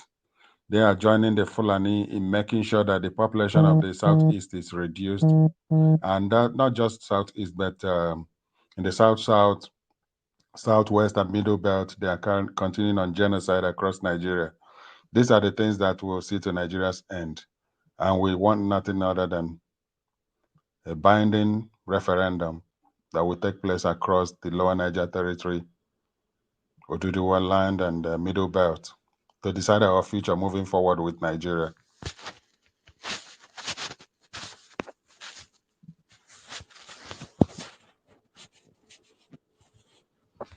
Waging an insurgency to try to overthrow the government and rid the country of Christians. Now human rights groups are asking the White House to stop the carnage. After losing ground in Syria and Iraq, the top general of U.S. Special Operations Command in Africa is warning that Al-Qaeda, ISIS, and other Islamic terror groups are now trying to take over parts of the continent's most populous nation. Major General Dagvin Anderson says Muslim terrorists have set their sights on Nigeria's southern and northwestern regions, and the U.S. is now sharing specific intelligence with the country. So this intelligence sharing is absolutely vital, and we stay fully engaged with the government of Nigeria to provide them an understanding of what these terrorists are doing. Their goal? Eventually turn Nigeria into a Muslim country and force Christians who make up half the country's population to either leave or convert. Christians are in the eye of the target, and they're coming after them. And the numbers are staggering. August 6th, Muslims stormed 4 remote Christian villages in Kaduna State, killing 22 villagers. July 24th, 21 dead, scores injured, and several Christian homes destroyed by militants. July 19th, 19 people killed when assailants armed with guns and machetes attacked a wedding reception. And the list goes on. Leading human rights groups say what's going on in Nigeria is a genocide. If you look at what's happened on the last 20 years, George, it's just massive number of attacks against Christians. Look, 50 to 70,000 have been murdered. For years, the main terror group was Boko Haram, which seeks to overthrow the government here and create an Islamic state. They go after Christians and moderate Muslims. They push a hard-line Muslim agenda. It is their intention to establish a caliphate and to just rid all of Nigeria and West Africa of any Western influence whatsoever. Now, there's a new actor on the scene. In Nigeria's so-called Middle Belt region, where the Muslim North meets the Christian South, a terror group made up of Muslim Fulani herders are killing thousands of Christians. More than 1,400 Christians were hacked to death in just the first 7 months of 2020 by Fulani herders. Unfortunately, the secular media are quite often biased and trying to present this as a tribal conflict rather than religious. Nigeria's president, a Muslim, has so far done very little to stop the bloodshed. His police and army are also mostly made up of Muslims. The attackers are never captured. They are not prosecuted. The security services respond very slowly. A full day can go on with attacks happening and no security shows up. And frequently, the government officials will provide cover. Helpless and vulnerable to almost daily attacks, leading Catholic bishops are now urging Nigerian Christians to defend themselves. Human rights groups are asking the White House to appoint a special envoy to help end the persecution of Christians in Nigeria. Unless the world takes note and puts pressure, economic pressure, sanctions, visa bans on the officials who are responsible for this travesty and for not reining in the terror, then Nigeria will continue to be a bloodbath. Meanwhile, King's Group is helping more than 3,000 Christians who lost their businesses, homes, farms, or land to Boko Haram and Fulani militant attacks. International Christian Concern has created communal farms to give victims the opportunity to rebuild their lives. When they get back to work, the family is fed, they have a future, the kids can go back to school. It's a restoration of hope. It really is. And it's much more than just economics. It's the whole community. It's all the parts of life, the emotional, the physical, the mental. It means a lot to them. ICC and so many other groups trying to bring hope in the midst of all this devastation facing the Christians of Nigeria. And they are doing it. They are, absolutely. Great story, George. Thank you. Coming up, new evidence. Today from the Global Lane, the dictator topping this year's list as the worst persecutor of Christians. The regime will take 3 generations of one family and stick them in prison for life. And these are prison camps that are designed to slowly kill off people. Most expensive Thanksgiving meal ever. Will Biden's infrastructure deal slow skyrocketing inflation? The truth is, it's not fully paid for, and as a result, it will turn out to be inflationary. Coming soon to the University of North Dakota, gender-neutral dormitories. If the male identifies as a female, he could essentially be assigned a female roommate. And transgender indoctrination. The princess who came to your ball tonight was me. And FBI terrorism tools used against parents. And it's all right here on the Global Lane. Where do Christians suffer the worst persecution in the world? China, Iran, Somalia? International Christian Concern has just unveiled its 2021 report on the top persecutors of the year. ICC lists 3 top persecutors this year: the worst country, worst group of persecutors, and the worst individual persecuting Christians. Well, joining us to discuss this year's list and to explain about what's happening around the world is ICC President Jeff King. Jeff, it's good to talk with you again. So let's get right into it. The worst country persecuting Christians this year. Surprise, it's not North Korea. Which country is it and why? Well, yeah, Kim Jong-un, North Korea, it's always going to be a top performer, right? But what we looked at was like how many Christians are being killed presently. Is it a problem that's not addressed? We chose Nigeria. It's a surprise for a lot of people. But Gary, in the last 20 years, 100,000 Christians have been killed. 3 million plus Christians have had their lands, farms, homes stolen from them. And the government is part of the problem. So we chose Nigeria. Well, I know a lot of people say Nigeria, that's just Fulani herdsmen and so forth, but it goes well beyond that. Tell us a little more. Well, this is the problem. We work in Washington, D.C., and we're working with the government. And so that's the line that comes from the Nigerian government. They want to frame this as a conflict between farmers and herders. It's not a conflict. It's a one-sided war. It's a genocide against Christians. There's Boko Haram also, but the Fulanis have done much more damage. The Fulanis are going in. These are armed groups that go in and shoot up Christian villages and take their land. And what's going on is it's a war that never ends, is never addressed. The Nigerian military never goes after the attackers. There's no arrests, there's no battles, there's nothing. And the reason is that, look, Muslims are in control of the police, the army, and the intel agencies. So the whole security apparatus of Nigeria is controlled by the Muslims. And so the fix is in is the phrase. It's like it never gets fixed. It's never addressed. Nothing ever happens. Okay, Jeff, let's move on then and discuss the worst group persecuting Christians this year. It's not Boko Haram or Al-Shabaab. Who is it? What are they doing? Well, it's the Taliban. And Gary, look, the Taliban has been, torturing, murdering Christians for years. The problem is that now they are in control of a state, and they have a potent intel security apparatus set up by us, but now they're in control of it. They're calling Christian leaders. We know you. We're watching you. We're going to come get you. They're going door to door. And unfortunately, just this past 2 weeks, they grabbed the first Christian. And what happens is they'll torture him. They'll find out who the other Christians are he knows. And then if he won't turn back to Islam, they'll kill him. And there's going to be a whole bunch of that. Well, a lot to pray about on that. Now, the worst government leader or person persecuting Christians, it's not Canada's Justin Trudeau for shutting down churches and arresting pastors during the COVID pandemic. So which government leader did you list as the top persecutor targeting Christians, and why? Well, you already nailed it. It's North Korea and it's Kim Jong-un. So either the country or he are going to show up in the top list. But look, the whole North Korean state exists to serve him and to keep him in power and the Kims in power. So we chose him as the individual doing the worst job against Christians, doing the most persecution against Christians. I think people know it, but look, if a Christian is caught with the Bible, if they're a real Christian, the regime will take 3 generations of one family and stick them in prison for life. And these are prison camps that are designed to slowly kill off people.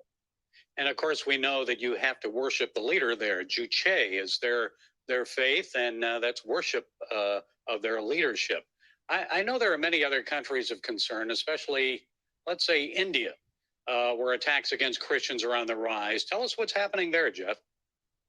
Well, India is especially disturbing, Gary, because India has a constitution that guarantees religious freedom, and they have a tremendous track record. But what's happened is you have some hyper nationalists, some fundamentalist Hindus that have gained control. The Prime Minister Modi, is a radical Hindu.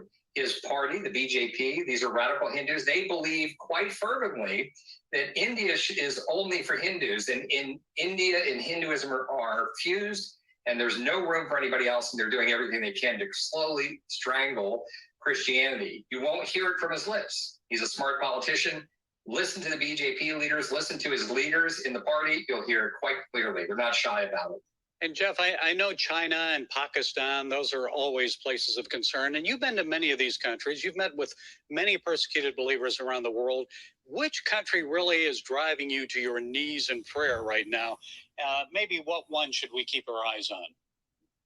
Well, I pray for Nigeria constantly. We do a lot of work with the victims there. The 3 million plus that have already lost everything. Their homes have been stolen. 70 to 100,000 killed. The government is part of the problem, because just like you said, the government says this is just herders and farmers. It's a conflict. It's nothing but, and they are complicit in the attacks on Christians. Okay, I know that you're hoping this report will put more pressure on these governments to affect change. Jeff King, president of International Christian Concern. Thank you, Jeff, for sharing your time and insights. We appreciate you and the work you're doing. Love you guys and what you're doing, Gary. Thank you so much. God bless.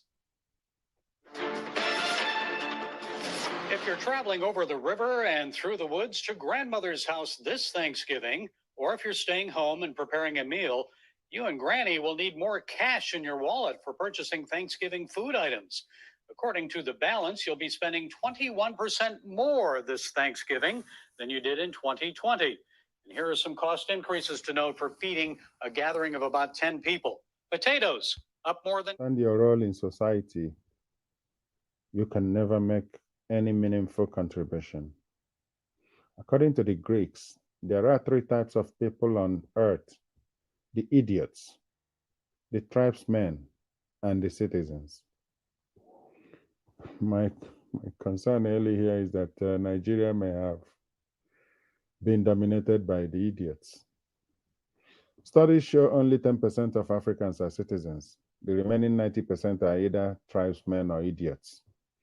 When the Greeks used the word idiot, they did not use it as a curse word. Idiots are people who just don't care. If they write exams, they will cheat. If they are in government, they will steal. An idiot does not care at all. If he eats bananas, he throws the peels anywhere instead of putting them in a trash bin. According to the Greeks, some societies have more idiots than tribesmen and citizens. The next set of people are the tribesmen. These are people that look at everything from the point of view of their tribe. These are people that believe in you only if you are part of their tribe. It can be terrible to have a tribesman as a leader. He will alienate the rest. This perfectly captures Muhammadu Buhari and his mentality, his narrow worldview. When the Greeks talk about tribes, it's not just about ethnicity. They also consider a religion as a tribe. A great percentage of Africans are tribesmen because they view everything from the point of view of their tribes. They trust only their tribesmen. This is probably among some tribes, not all tribes. Number 4, the last group are the citizens. These are people that like to do things the right way. They will respect traffic light rules even if no one is watching them. They drive within speed limits. They respect the laws, won't cheat in exams. In government, they won't steal. They are compassionate and give to others to promote their well-being. Citizens often promote projects that benefit everyone. The Greeks call this group the citizens. Some countries have more citizens than tribesmen and idiots. Others have so many idiots. A tribesman can become a citizen through orientation. And an idiot can become a citizen by training and constant enforcement of the law. The things fall apart if you select an idiot or a tribesman to lead you if he has not been reformed. Wow. The interim chairman of APC once told us that Muhammadu Buhari was a reformed Democrat. That was a lie. So the disaster called Muhammadu Buhari could have been avoided if that man had actually spoken the truth timely enough to Nigerians. Nigerians allowed this dangerous man to get into office because of the lies of some party members. Wow. But things fall apart if you elect an idiot or tribesman to lead you if he has not been reformed. Where do you belong? Are you an idiot, a tribesman, or a citizen? Reflect about your life, reflect about your country and Africa in general before you answer. Food for thought.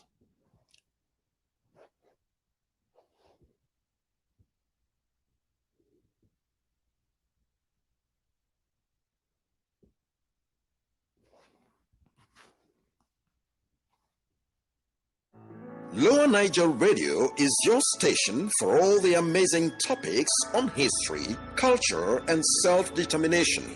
We discuss ways we can solve our collective problems created for us by seen and unseen, known and unknown elements. We take you from the starting point to your destination. We promote and uphold our cultural, social, and moral values. Tune in today and listen to amazing personalities and be entertained as well. Lower Niger Radio is your voice of liberation for the peoples of Anang, Bini, Eshan, Efik, Ibibio, Igbo, Ishekiri, Ijo, Igede, Kalabari, Ubolo, Ugoja, Ugoni, Okrika, Urobo, and others. We bring you messages of hope, truth, and trust. Lower Niger Radio, your voice of liberation from slavery. The land everywhere at every level. Somehow Buhari's regime has ushered in death in such a manner that no longer shocks, saddens, or some occasions, but never shocks anybody. On the streets, on the farms, in the villages, in towns and cities, in the woods, now schools and colleges. Even in churches, death has become a national totem, hanging in the Nigeria space and signifying the most tragic period in the country's history since the Civil War.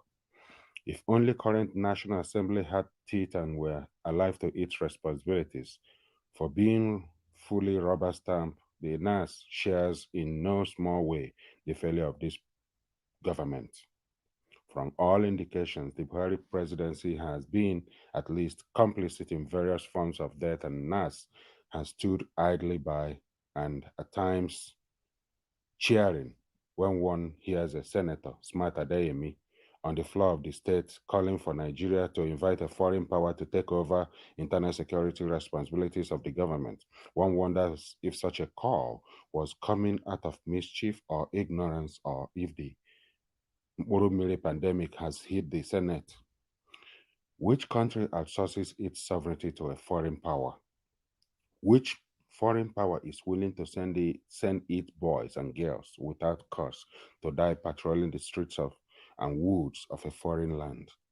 The Senate knows or ought to know that the impeachment and removal of even a threat thereof of a very incompetent president will bring a big change of attitude and policy and some serious crackdown on insecurity with banishment of debt as a totem of our national policy.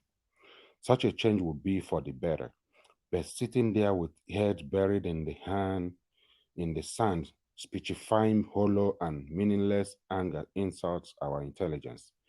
Death came to Bowen, a school in Lagos, because the kids there see death on television every single day. It became the new normal for them. Here is Smart Adeyemi and what he had to offer. In fact, let's begin with the child that got killed in Lagos school. He had already been crippled before his family was called to come and pick him up. He couldn't stand on his feet before dying in a school where he's supposed to be taken care of.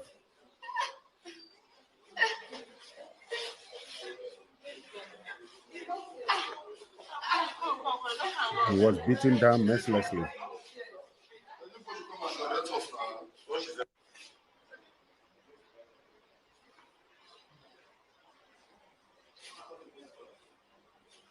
Nigeria is a death trap.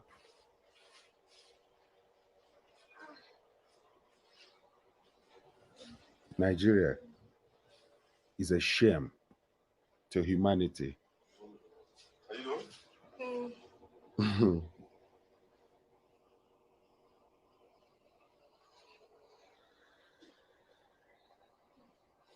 Let's get to Smart Adeyemi's contribution to this.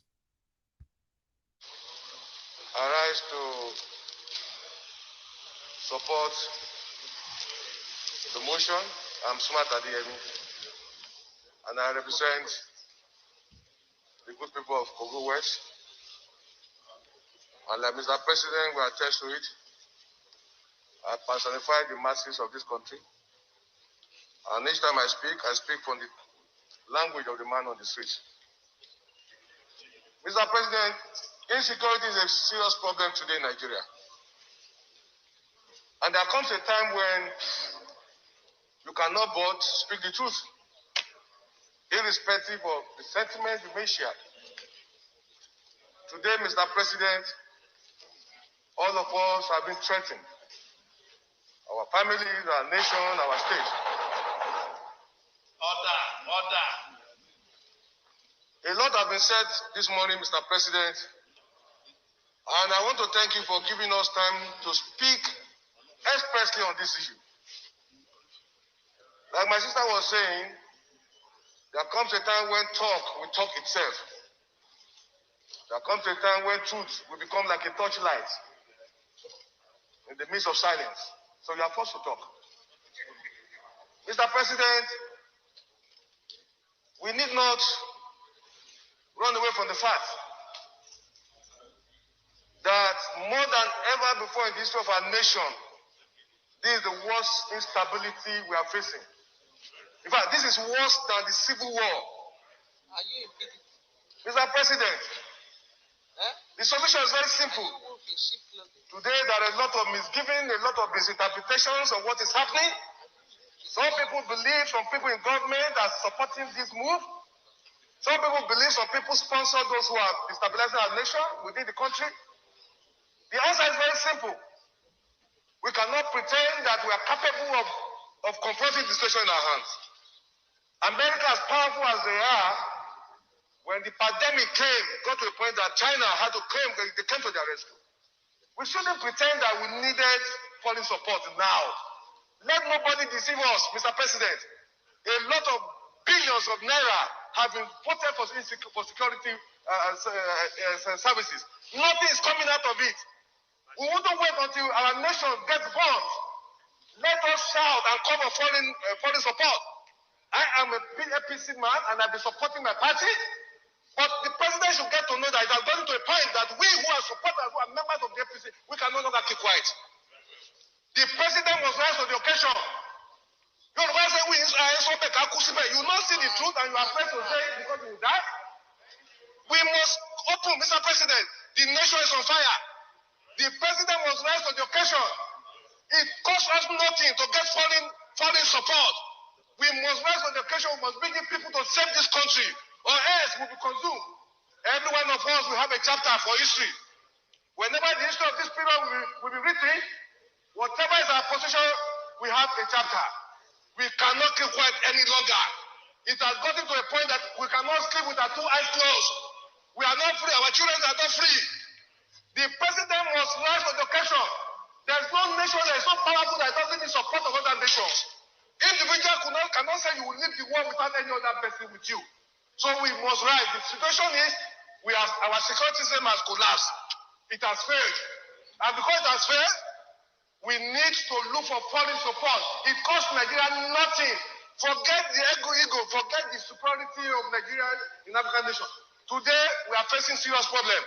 If our nation is to survive this period, I'm not in doubt that the security architecture we have today cannot cope with what we are facing. Every part of this country is threatened.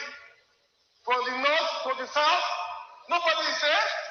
Nobody can travel 50 kilometers in our nation. I feel like shedding tears for a country that we grew up, where nobody has asked you when you travel from Lagos to Maiduguri. I done it in time past. Today, I cannot travel from here to Kaduna to Niger State where I was born. The president must know that this is a bad time for our nation. We must look for foreign support to save this nation. This is my position, Mr. President. We must rise to it. There are killing people in the east, in the west, in the south, in the north. We should shut down the National Assembly. Let's shut down. If we cannot save this country, we stay in our homes. Our country is bleeding. People are in poverty. There's no food. People are hungry. Insecurity is threatening us. We cannot pretend. It's better we're not here. That's the next thing that people are dying. Every day Nigerians are dying. We must rise to the occasion. And so me, Mr. President.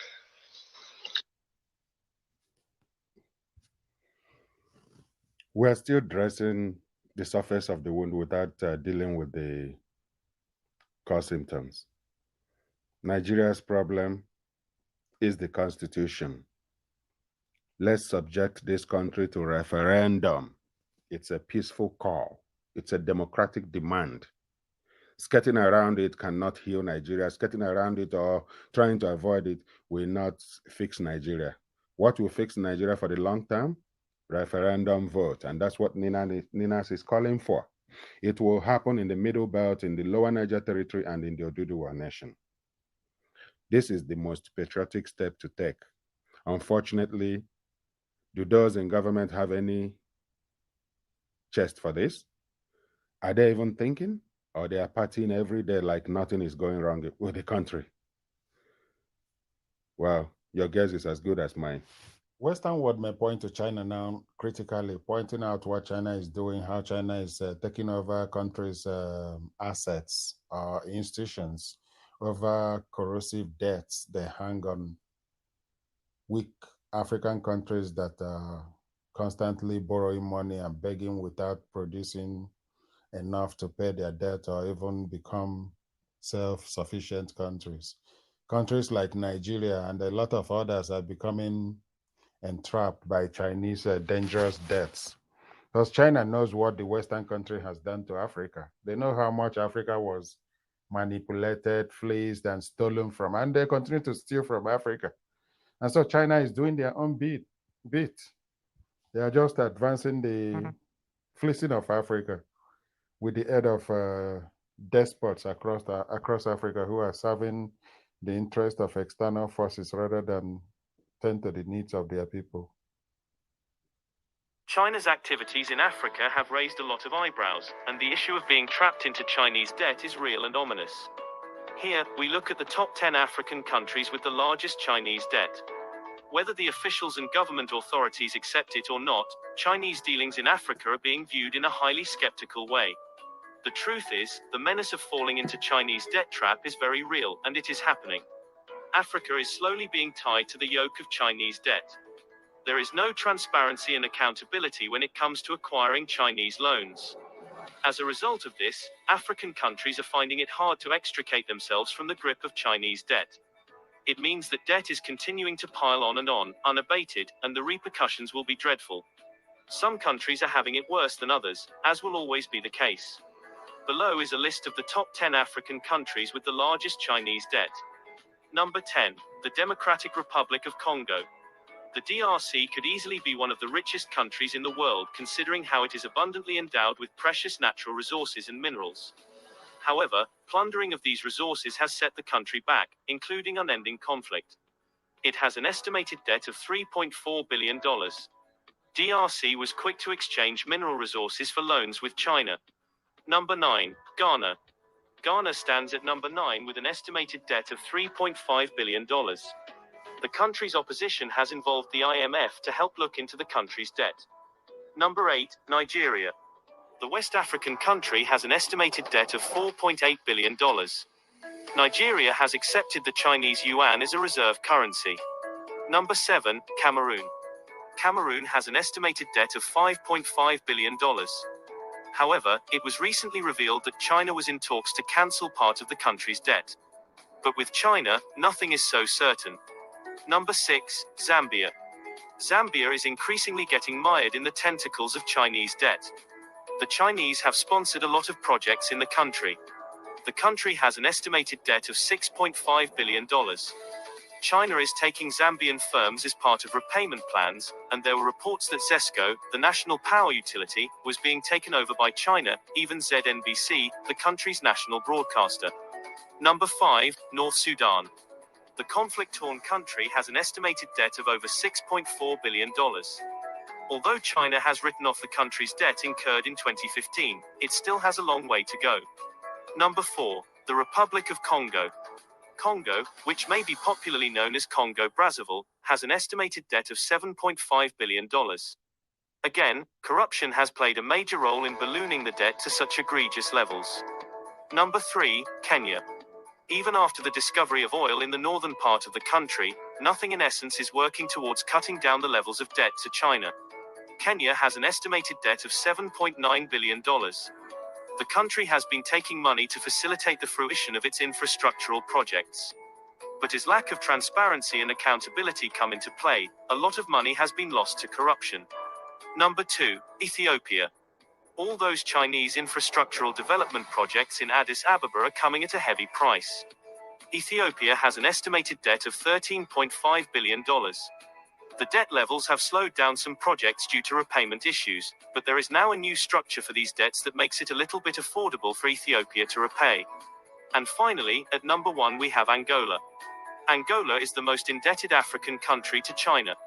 It has an estimated debt of over $25 billion. Shocking, But that's the reality at hand. Most of Angolan oil is going towards the repayment of Chinese debts, despite Angola being the second largest producer of oil in Africa. That brings us to the end of this video. Share your comments in the section below. Remember to China's activities in Africa.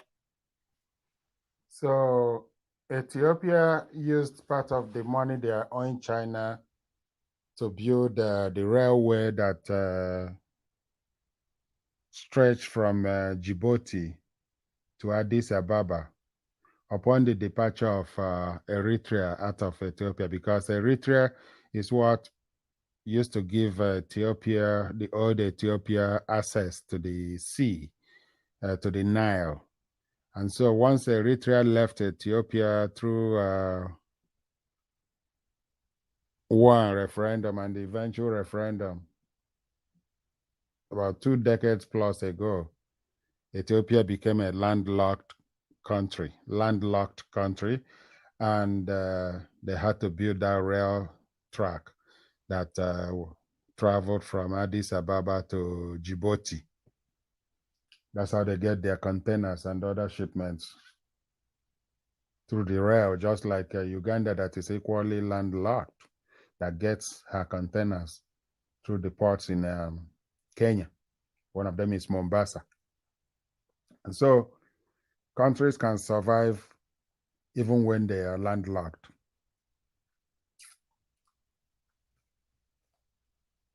We can stop the Chinese onslaught against Africa by going through referendum in Nigeria. That's how we'll sort our problem there.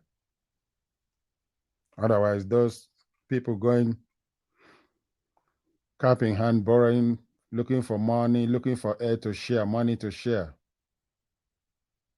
in a country that has 3 million crude oil barrels every day they supply to the rest of the world, they are still beggars.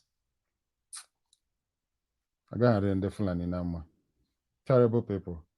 They have destroyed Nigeria and rendered it a miserable country.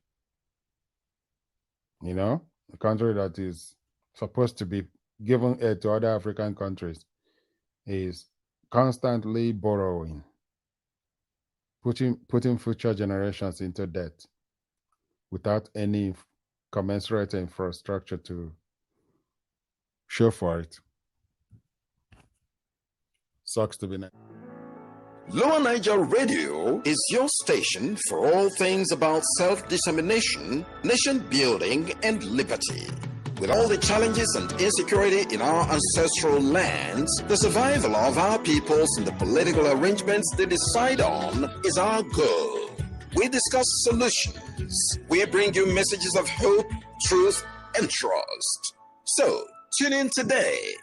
Lower Niger Radio is the voice of liberty for the ethnic nations of the South, South, and Southeast. We are here for the peoples of Anang, Bini, Isan, Efik, Ibibio, Igbo, Ishekiri, Icho, Igede, Kalabari, Obolo, Ogoja, Ogoni, Okrika, Urubo, and all the others. Lower Niger Radio, your voice of liberty.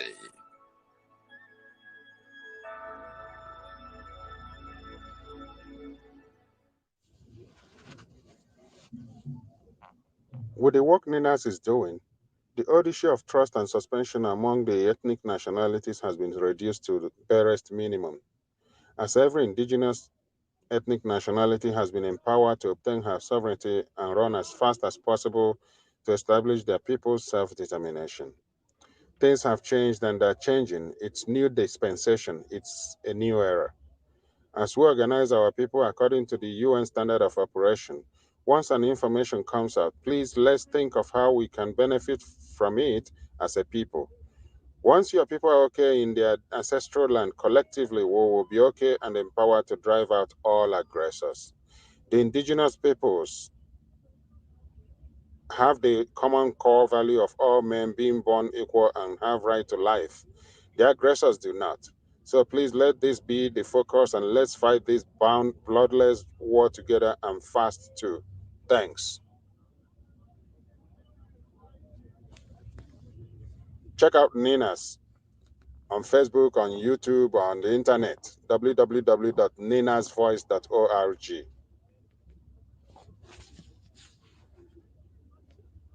Here's Abakoya's position today on Deadline, Ibadan, December 2nd, 2021. Constitutional grievances, union dispute, and countdown to the enforcement of the people's will. Abakoya declaring that no further national elections in Yoruba land under the fraudulent 1999 constitution, whilst demanding the immediate release of Sunday Igboho and rejecting any increase in petroleum prices. Between December 2020 to December 2021, the NINA CFM constitutional force majeure implementation has moved from enlightenment to mobilization, and it's now heading to the enforcement threshold. Here is Abakoya on their release earlier today.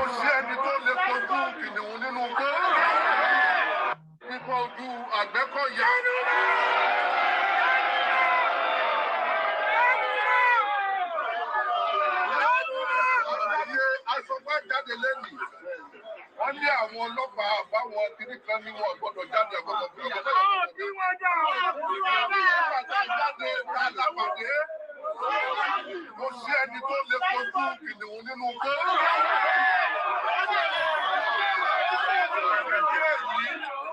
Akẹ́kọ̀ọ́ yà fi àsìkò yìí yàtọ̀ sí lẹ́tà tá a fún àwọn kábíyèsí wa.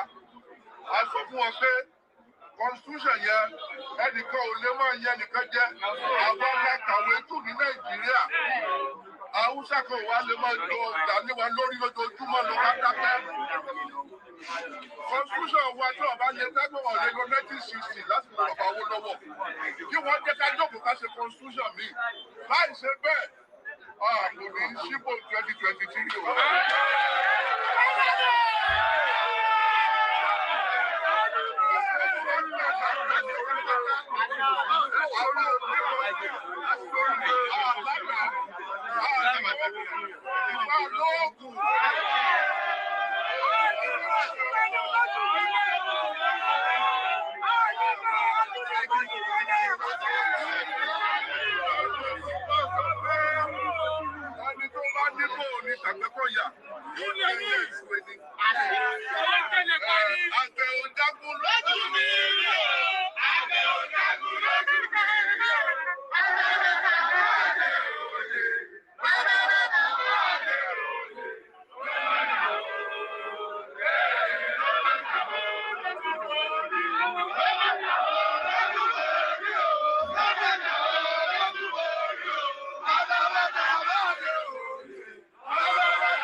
Ohun tá à ń ṣe lénìí tá a torí ẹ̀ dálé lórí ni pé kí ìjọba àpapọ̀, ìjọba Nàìjíríà kó lọ bá ìjọba Bẹ̀nẹ̀ àti Nàìjíríà kan bọ́ torí koríko kí wọ́n fi Sunday Igboho sílẹ̀. Sunday Igboho kì í ṣe kírímínà. Sunday Igboho kì í ṣàpànìyàn. Sunday Igboho kì í ṣe kidnapper. Sunday Igboho ó ń gbìjà aráàlú ni. Nítorí pé insecurity yìí ó ti pọ̀ jù. Kò sábò tó péye ní Nàìjíríà. Ohun tí Sunday Igboho ṣe nìyẹn kí wá ṣe pé ó ti wá di ọ̀daràn.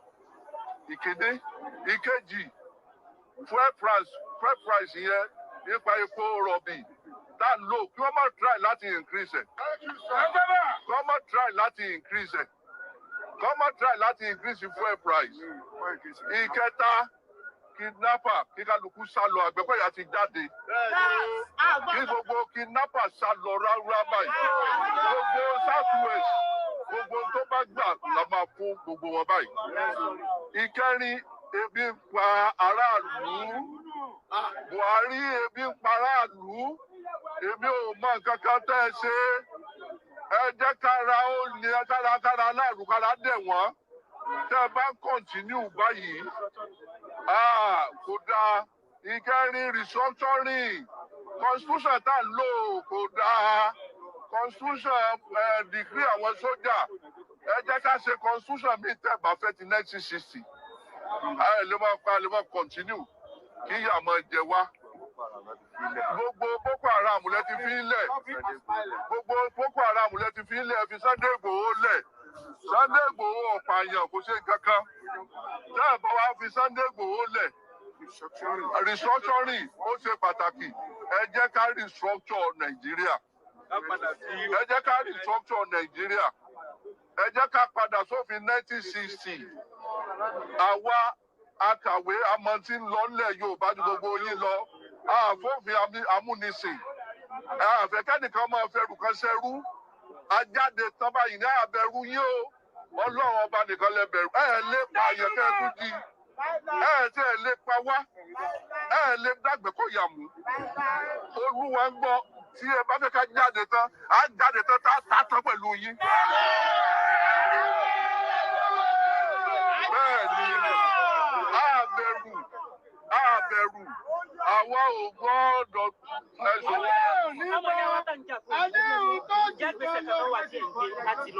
Ìgbésẹ̀ agbègbèsẹ̀ àwọn àgbààgbà ilẹ̀ Yorùbá, àwọn kan wọ́n ṣàwọlé.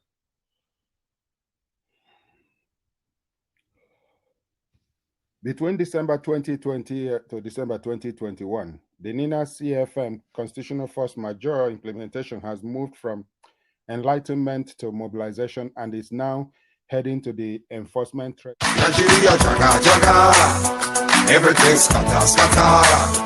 Come on, this suffer. Bossa, gunshot in the air. I beg, which kind abomination be this one? Where common manager for company go carry the owner, tie am with rope, throw am inside prison and take over in business. Where you don't see this kind of abomination before? Hey, only for Naija. True. It don't dey sure back and say Nigeria know the ruling people well. The country know they benefit anybody. Now him make Nigeria they crawl for belle like snail. They follow other small country them for back. Now him make them they call us the capital of poverty in the world. Chai!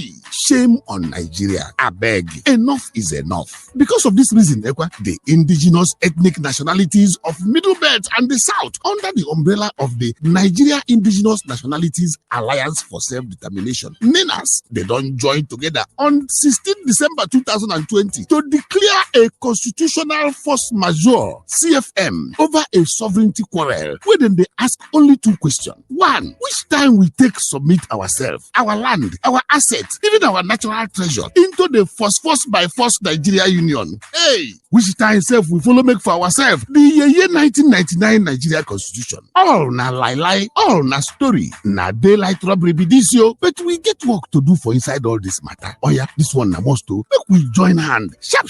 now with the Nigeria Indigenous Nationalities Alliance for Self-Determination. NINAS. Now they won't tear down that fraudulent lie 1999 constitution so that we can forward march and start a new beginning for everybody. I beg, make we join together to sign that petition where we title End Apartheid Nigeria by restoring the self-determination rights of ethnic nationalities. It is for all media platforms of Daughters of Truth, BVI Channel 1, Heritage TV UK, and www.freedomfromnigeria.com. If you sign this petition, Ekwa say you don't follow more than 20 million signatures them where we dey collect for take show the United Nations. Remember, say now only us fit free ourselves from the oppression, repression, marginalization, and subjugation which the Nigerian country don't carry jamming own people for head. Now the Voice of Liberty International bring on this story for delivering uncolored report on the NSAS shooting at Lekki on October 20th, 2020. Members of the panel are now getting essentially targeted by agents of Nigerian government. They are being unfairly persecuted already just for coming out with their report that heavily indicted the government of liars. Since the submission of the NSAS panel report to the governor of Lagos State on November 15th, 2021, members of the panel have become subject of vicious attacks by those suspected to be agents of the government. All manner of allegations have been heaped upon panel members, some of whom have been called unprintable names.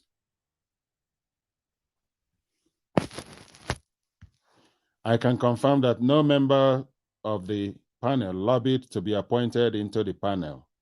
As a matter of fact, in my own case, His Excellency, the Governor of Lagos State, appealed to me to accept my appointment, which I saw as a call to national service. The primary reason the governor gave to me then was that he wanted men and women of integrity, independent and not subject to manipulation, to be on the panel. Just today, my attention has been drawn to an interview by a senior counsel to the Lagos State government to the effect that panel members collected bribe in the course of the assignment. It is unfair, ungodly, and least expected of the government and its lawyers. The Lagos State government asked for 2 weeks to enable it to release a white paper on the report submitted to it by the panel, and we have been waiting, but it would seem that the Lagos State government has now unleashed mindless propaganda upon panel members, whilst at the same time asking for restraint from the general public. I have in my custody certified true copies of all proceedings of the panel and all exhibits tendered before the panel in respect of the Lekki 2 Gate investigation. I urge the government to call its agents and lawyers to order so as not to provoke aggravated responses. It is unfair to seek to denigrate people's hard-earned reputation on account only that they accepted to render selfless service at the behest of government. If the government and its agents are not restrained from attacking others, nothing stops us from defending our integrity. I should not become a victim of unwarranted attack just because I accepted to serve the government and the outcome of that assignment did not favor the expectations of the government. Suffice it to mention that I worked with men and women of unblemished integrity, and I'm proud to be associated with them all.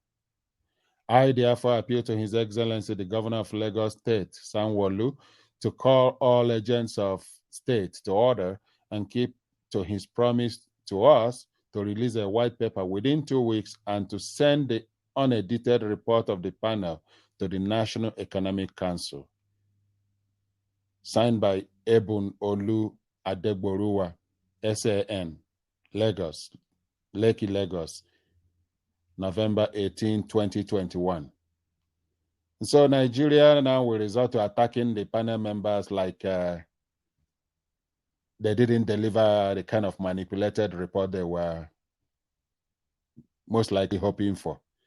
The report has turned out to be a huge embarrassment to the government, to the military, to the police, to the federal government and their agents, especially Lai Mohammed and the rest of them who has been in denial, lying and continuing in their lying ways.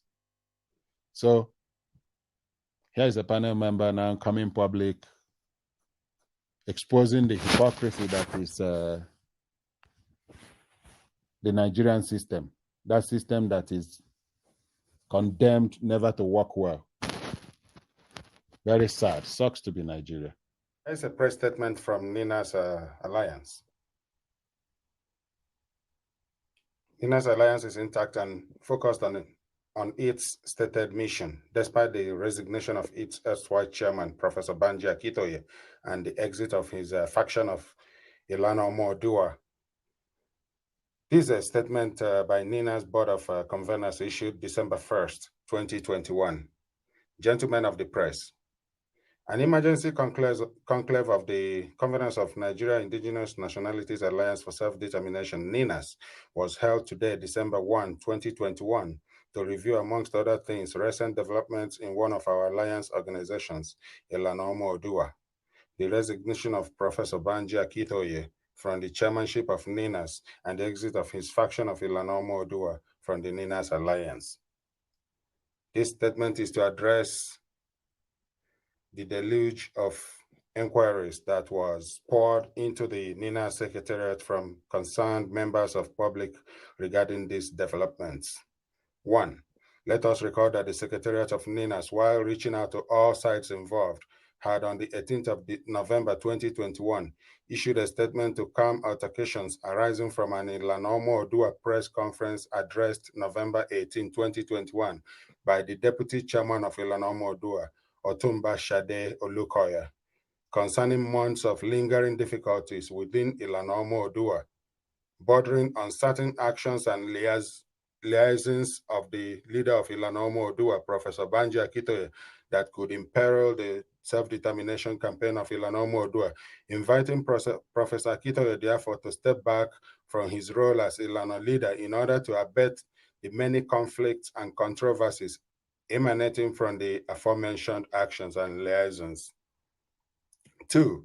While frantic mediation efforts were still being made by the Secretariat to douse tension, Maxwell Adeleye, who described himself as Communications Director of Ilana Omo-Oduwa, issued and massively circulated in the media outlandish falsehoods in which he avoided the well-known issues rocking Ilana Omo-Oduwa and claimed, amongst other things, that the sum of $350 million naira was disbursed by Abuja to procure the Ilana press conference of November 18, 2021. Adeleye also deliberately created the impression that NINAS was somehow behind the Ilana press conference of November 18, 2021. 3. Unfortunately, and to our utter shock, Professor Banji Akintoye, who knew for certain that these claims of Maxwell Adeleye were just fabrications, went on to corroborate the fabrications in a virtual meeting of a Yoruba global audience the next day, putting names and motives to Maxwell's falsehoods. In that virtual meeting, Professor Akintoye said that the money from Abuja came from Vice President Yemi Osinbajo and given to Otumba Shade Olukoya for the purpose of dragging him, Akintoye, off the stage. To compound matters, Professor Akintoye went on to allege that Otumba Olukoya had been pressuring them in Ilana to help work Vice President Yemi Osinbajo into becoming the next president of Nigeria. We do hope that Professor Yemi Osinbajo will take up this matter with those who crafted and circulated this tale. 4. The statement issued by Maxwell Adeleye on behalf of Professor Akintoye and 43 others, November 30, 2021, conveying the resignation of Professor Banji Akintoye from the chairmanship of NINAS, as well as the exit of his faction from Ilana Omo-Oduwa from the NINAS Alliance. Even more egregious falsehoods. I'll go over that 4 again. The statement issued by Maxwell Adeleye on behalf of Professor Akintoye and 43 others, November 30th, 2021, just yesterday, convened the resignation of Professor Banji Akitoye from the chairmanship of NINAS, as well as the exit of his faction of Ilanomo Odua from the NINAS alliance, contained even more egregious falsehoods. The false impression was deliberately created by the said November 30, 2021 statement that there was a type of self-determination being pursued by NINAS and LNC that was different from the type that Ilanomo Odua was pursuing. This is strange because the objectives, roadmap, and strategy outlines of NINAS are very clearly stated in all of NINAS public communications over the years, particularly the December 16, 2020 NINAS Constitutional Force Majeure Proclamation. Combined with the earlier falsehood that Abuja had procured the November 18, 2021 press conference, it is clear that the orchestrations of the departed faction of Ilano were targeted at deceiving the public into believing that NINAS was somehow working for other objectives apart from its clear-cut and unwavering pursuit of self-determination for all the indigenous nationalities of the Alliance territories, being the South and Middle Belt of Nigeria. Number 5, for the records and for the avoidance of doubt, Professor Banji Akitoye was first introduced sometime in 2018 to NINAS by Otumba Shade Olukoya, who had been involved with the processes for many years. While our initial discussions were going on, the emergence of Atiku Abubakar on the presidential as the presidential candidate with restructuring credentials, unquote, sucked in a great number of people towards the 2019 election in what became known as articulation at the time. And so it was that our new associate, Professor Banji Akitoye, went off with his other associates in the articulation gambit. We moved on to the historic NINAS Joint Multi-Regional Freedom Park Proclamation of December 11, 2018, which firmly set the basis for the Constitutional Force Majeure of December 16, 2020. The engagements with the policy beltwares of Washington, D.C. took the whole of January to July of 2019 and was followed by the August 2019 visitation of the UN Special Rapporteur on Nigeria into Nigeria to investigate widespread extrajudicial killings. It was only in the last quarter of 2019 that Professor Akitoye contacted Otumba Shade Olukoya to fully join the NINAS fold. The chairmanship of NINAS fell on him on account of the zeal, clarity, and commitment he displayed towards the NINAS propositions. It is therefore not true that Professor Akitoye provided leadership for NINAS since inception, as claimed by Maxwell in his November 30th, 2021 statement. Professor Akitoye came 2 years ago into a process that took over 22 years to get to where it is now. There is no doubt whatsoever that Professor Banji Akitoye meritoriously advanced the NINAS campaign, particularly in Yoruba land, reaching out to his associates across the country and substantially shattering the long-standing jinx around the Igbo-Yoruba collaboration, which he said was Chief Obafemi Awolowo's solemn prescription in the last days of the sage, who was Professor Akitoye's political mentor. Credit for this feat will forever go to Professor Akitoye, and we wish him good health and longevity, even as he veers off in another direction in search of the destination we all identified in NINAS. 6. In closing, the NINAS Board of Conveners is pleased to announce to all the organizations across the South and Middle Belt of Nigeria which have been clamoring to join NINAS Alliance that modalities has been in place to admit all organizations that publicly and fully subscribe to propositions and prescriptions of the December 16, 2020 NINAS Constitutional Force Majeure Proclamation into regional delegations to NINAS.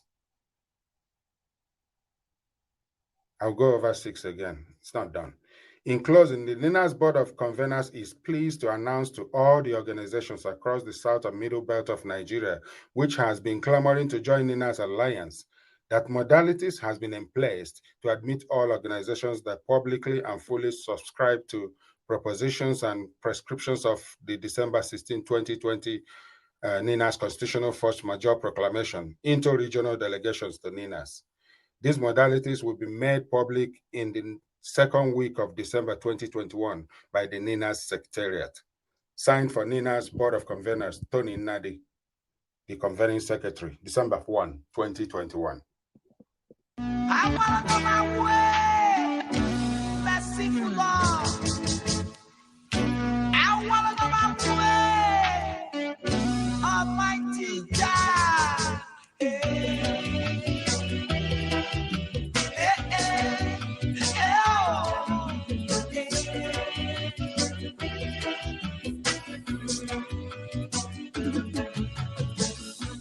Show me the way now, oh Lord. Show me the way now, oh God. Show me the way now, oh Lord. Show me the way now, oh God. Show me the way now, oh Lord. Show me the way now, oh God. Show me the way now, oh Lord. Show me the way now, oh God. It's been a long, long time. I've been struggling day and night. Oh Lord, He said just fast go down. And a bright future. I've been waiting for too long a time. Hey, show me, oh Lord, show me my way, merciful Jah. Show me the way now. Jah, Yahweh, Shaddai, you are my light, you are my sunshine, Lord. Show me the way now. I have lived the life of a lost child. Show me the way now. Oh Lord, show me the way. Yeah. Show me the way now.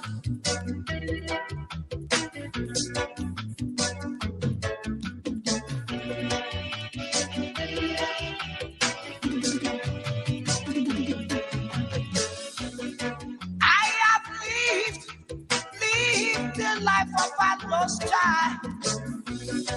No one to call my eye very old now. Show me the way.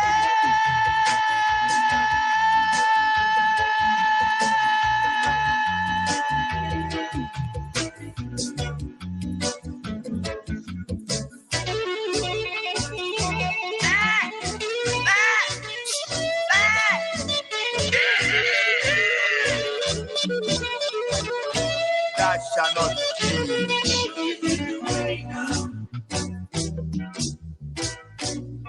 I war. Show me the way now.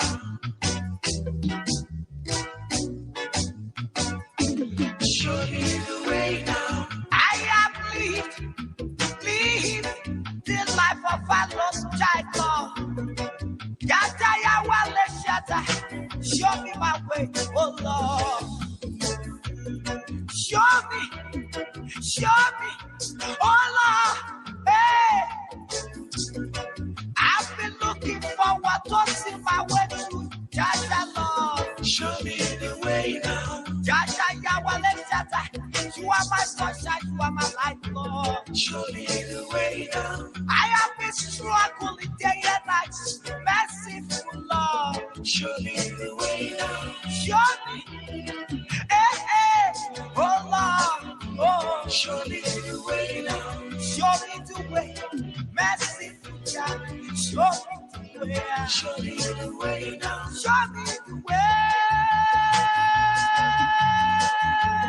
Show me the way now.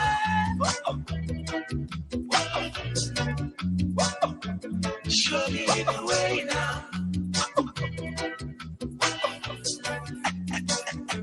Show me the way now.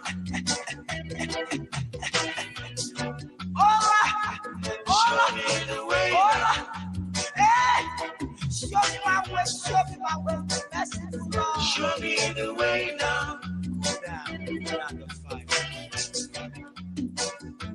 Show me the way now.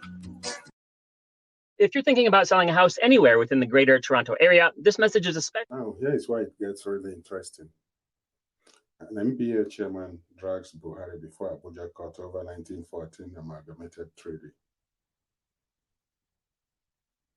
The Nigerian Bar Association chairman, Ilesha branch of Osun State, Barrister Komi Ajibola, has dragged President Muhammadu Buhari to the Federal High Court, Abuja, over the president's refusal to release to him the certified copies of 1914 amalgamated treaty and 2014 confab report, the one conducted by Goodluck Jonathan.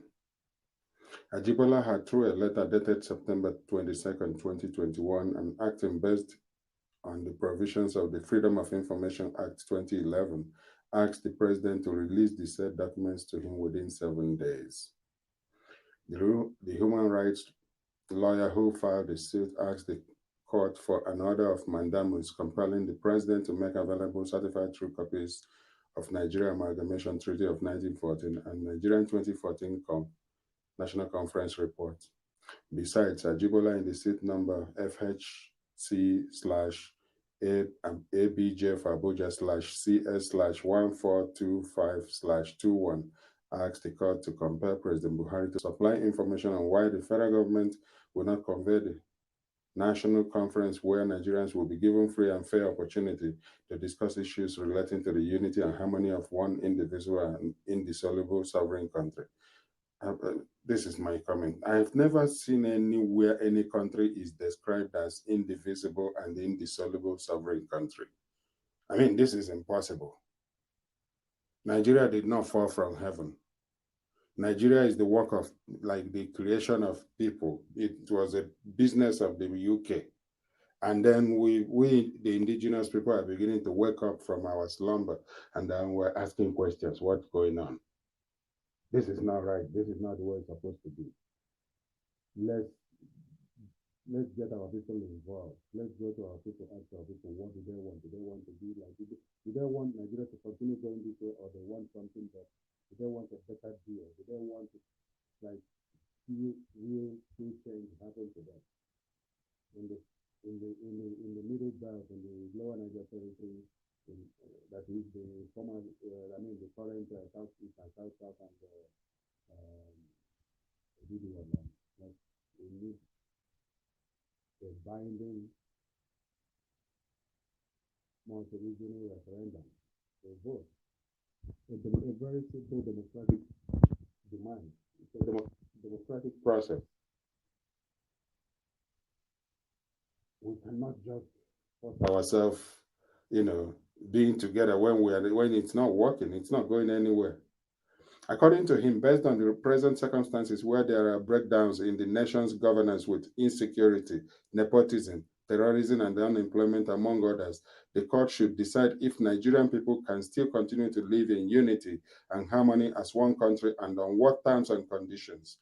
This guy is essentially telling us what Lower Niger Congress, NINAS, Nigeria Indigenous Nationalities Alliance for Self-Determination, has been all about over the years till this moment, and until the mission is accomplished.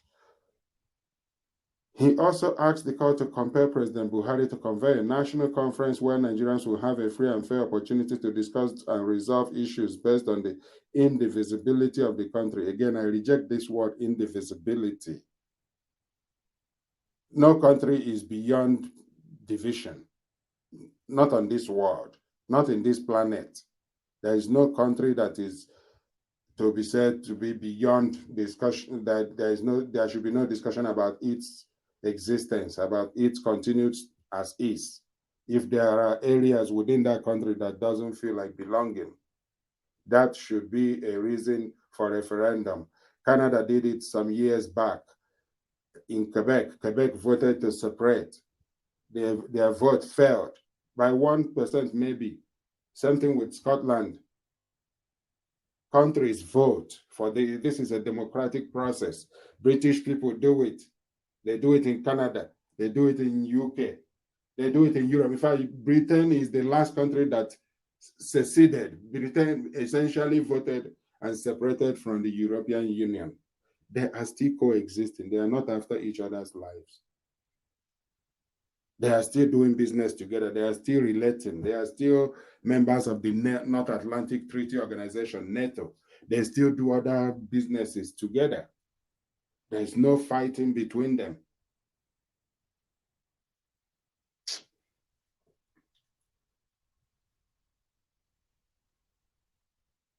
He also asked the court to compel President Buhari to convene a national conference where Nigerians will have free and fair opportunity to discuss and resolve issues based on the indivisibility of the country, rotational presidency, and other acts of governance.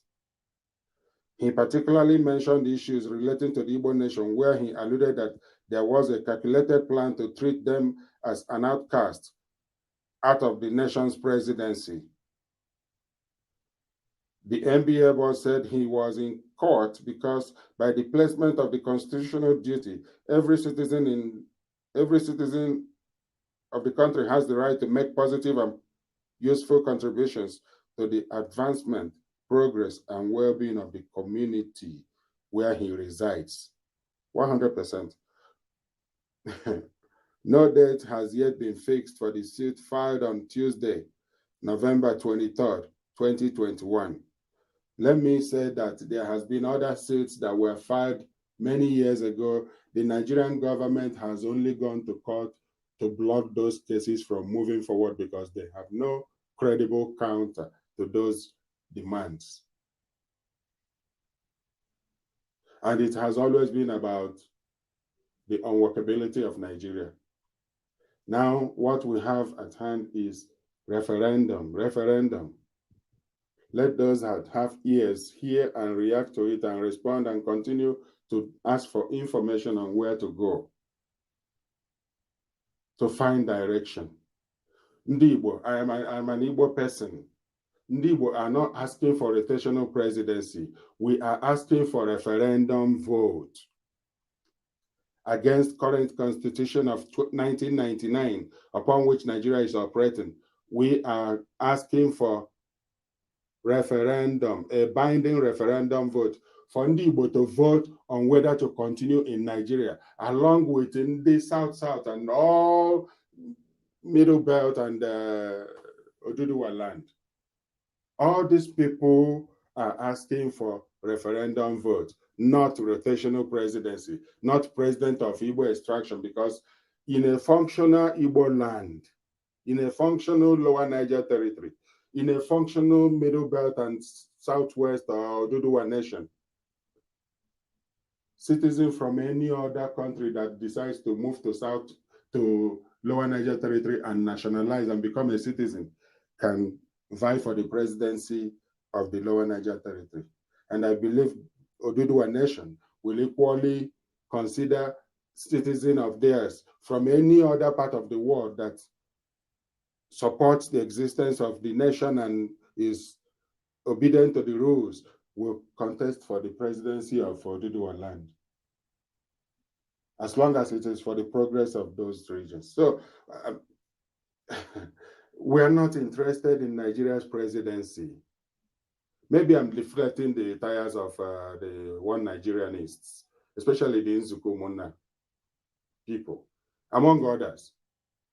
They are behind the visit by Chief Amechi Mbazulike to the presidency begging for Nnamdi Kanu's release. They are behind that disgraceful visit because it reduced us greatly in a way they probably never thought about. But anyway, that's a discussion for another day. But we need a binding referendum. Let's make Nigeria better. That's the way to do it better. Let's go for referendum. Fix a date and give enough time to educate our people on what is to come, and they will go for it. Sudan did it. Yes, they are still having problem on both sides of the divide, but it's okay. Whoever finds the way out first will get better, whether it's South Sudan or North Sudan. They should figure it out. But in our own case, we also need to trigger that process to start figuring it out because we're not getting anything. Former Minister of Foreign Affairs, Professor Bolaji Akinyemi, yesterday argued that Nigerians would be disappointed if they were expecting the United States to treat the country the same way it treats Israel. Akinyemi was speaking against the backdrop of a threat by the United States to invoke the Leahy Statute against Nigeria if there are established cases of human rights violations against the military and police, as opposed to its measured silence on alleged cases of similar breaches by the Israeli government. Now, this is my take here.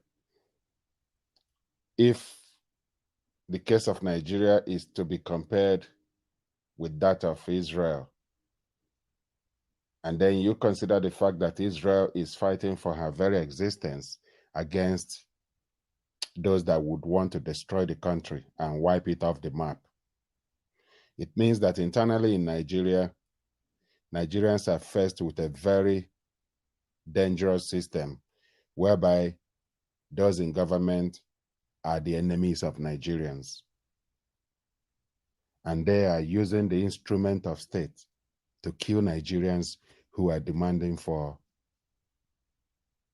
the right leadership, who are demanding for respect for their own lives. So how do you compare the two? Anyway, Bolaji Akinyemi continues. He said this during an interview on The Morning Show, a program monitored on Arise News channel. This day's broadcast arm. The renowned professor of international affairs stated that the dynamics of the relationship between the United States government and those of Nigeria could not be compared.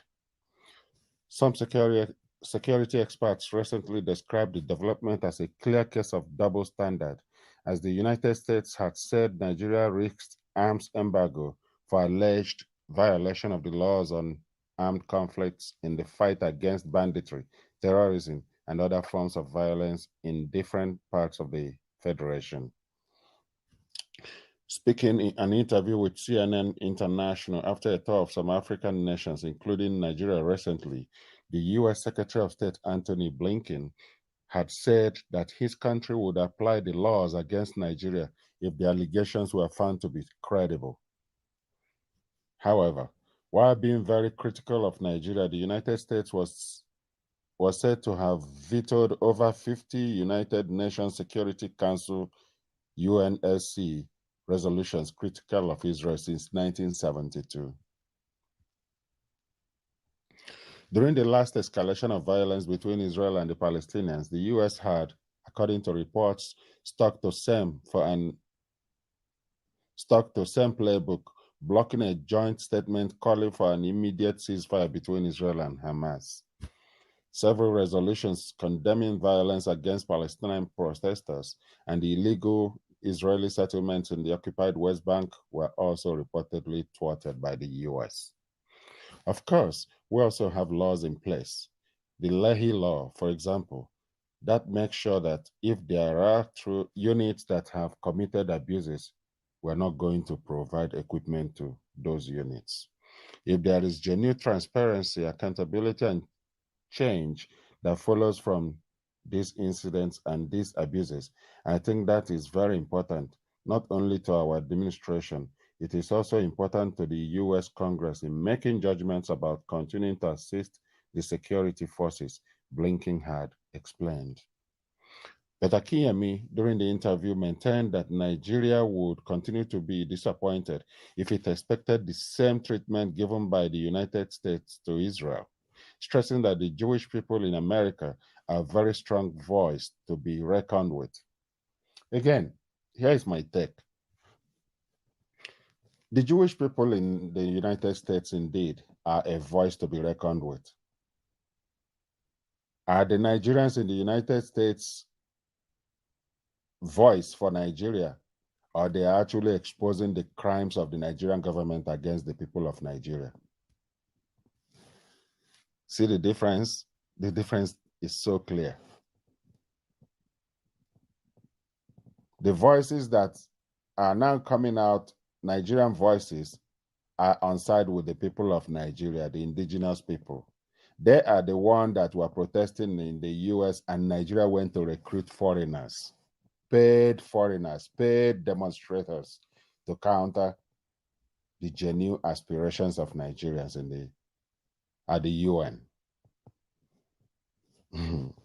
He said, look, you will only break your heart if you expect the United States to treat you the way it treats Israel. This is not hate speech on my part. I know better than to do that. But Jewish voters in the United States are very, very critical to the electoral success, especially in presidential elections. And there is no presidential candidate and no administration that goes out of its way to antagonize Israel or to do anything that may be perceived by the Jewish voters as being inimical to Israeli interests. They have a powerful voice in the media, which they will be prepared to use. I wouldn't mention names, so there will be no ad hominem attacks on my part, but there are powerful voices. There is one of the global media in the United States which work for Jewish interest, public interest organizations. They won't put it out there. But if you go and look at their profile, which would have been removed, so you would think that they are neutral, whereas they are not neutral. Like hawks looking after its chicks, those voices are looking out for Israeli interests. Akinyemi argued that Israel remained one of the few countries in the world that can afford to be rude to America without serious repercussions. Reason why a former Prime Minister Benjamin Netanyahu was rude to former President Barack Obama, who was perceived as not being pro-Israel enough. So there is no basis for you to try to differentiate between American attitude to Nigeria and American attitude towards Israel. That difference is very, very clear, he explained. He said it was a positive move by the Biden administration to remove Nigeria from the list of countries that muffle religious freedom, in line with the new American government's branding of being seen as highly democratic. He stressed that the State Department of the United States had probably found out that the terrorists were killing both Muslims and Christians in the north, reason the country's name was removed from the list of countries of particular concern, CPC. Everybody can see that that churches, mosques, reverend fathers, students in Christian schools, as well as students in Muslim schools, are all being brutalized, he stated, but added that there's not a doubt that there were religious issues in Nigeria. What the department is probably saying is that we share equally the sufferings of the two religious groups that we have, he posited. On pledges made by the United States during the African tour, he said, recall what I said earlier, which is that Americans are first-class speech writers, and you've got to deconstruct what you're talking about for the real meaning of what they are saying. However, he said that Nigeria remained an important voice in Africa, stressing that despite the battery Nigeria's economy has received, the country cannot be ignored. Nigeria is self-destructive. There is no two way about it. Nigeria is a country at war against itself. Current government of Major General Muhammadu Buhari is the #1 enemy of Nigeria, because they are working overtime to set the country on fire, while thinking that they are flexing, that they are fighting to remain relevant.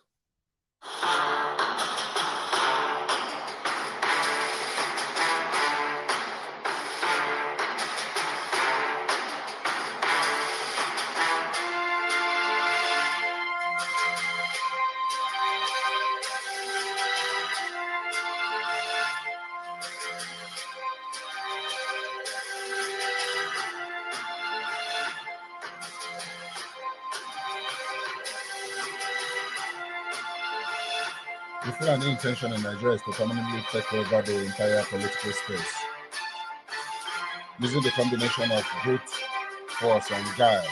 The caliphate strategy is to maintain tight control of political power via the imposed constitution where the key economic assets and levers of power are confiscated. The same constitutional impositions guarantee exclusive control of military power and all firearms, and those are used to facilitate the terror against ethnic nationalities by the government and the terrorists.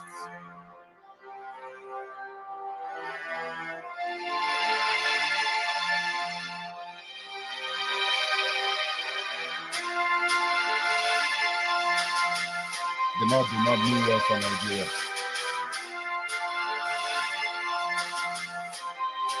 NINA's alliance repudiates everything about the 1999 Constitution. In the face of the alliance defeat of the Caliphate title deed, which is the Constitution of 99, we are already in the rest of Nigeria to another round of elections in 2021 under the repudiated 1999 Constitution is the only viable strategy left in the hands of the Caliphate now. It's up to us to defeat them and make sure that they never rise up again.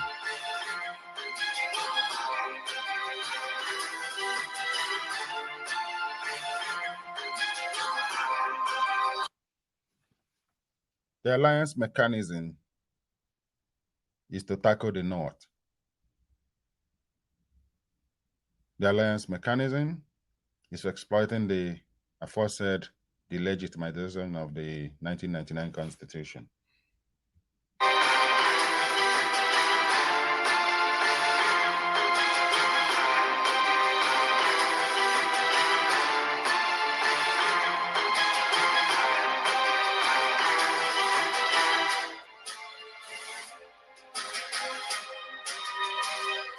Let us win the war peacefully. Stop the march towards elections of 2023. All political parties must shut down now if they are really for the people and not for themselves.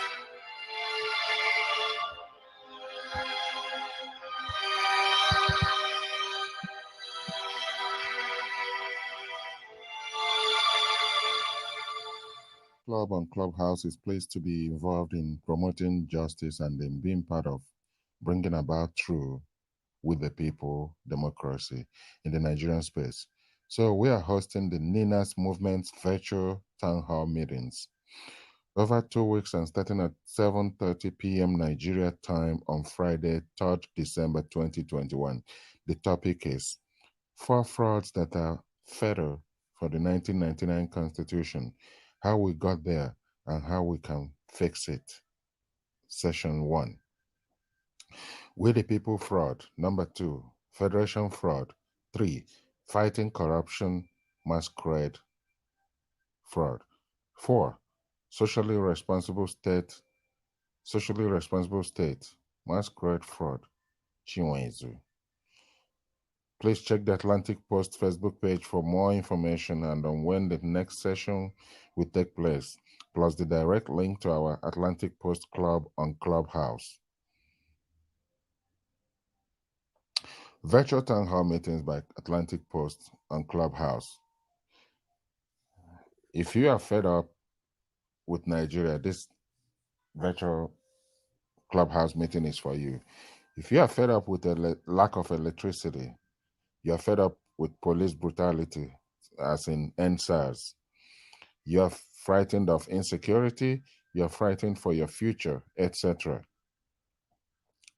Atlantic Post Club on Clubhouse is pleased to announce that we are hosting NINAS Movement's virtual town hall meetings for 2 weeks period, and the topics as listed earlier is the 4 frauds that are fatal for the 1999 Constitution.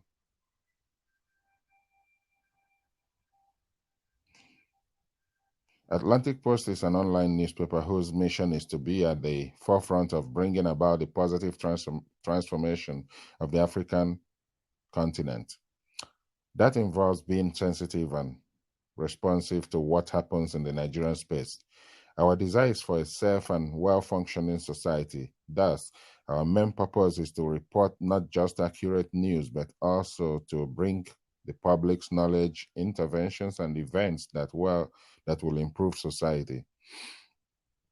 So come and be empowered with knowledge about the 1999 Constitution and how you can be a change agent to end those things that make you fed up and frightened with Nigeria by joining us for this Nina's Movement's virtual town hall meetings. Links to the meeting can be found at www.clubhouse.com/club/Atlantic-post-club. For more information, please visit the Facebook page, facebook.com/Atlantic-posting. Thank you.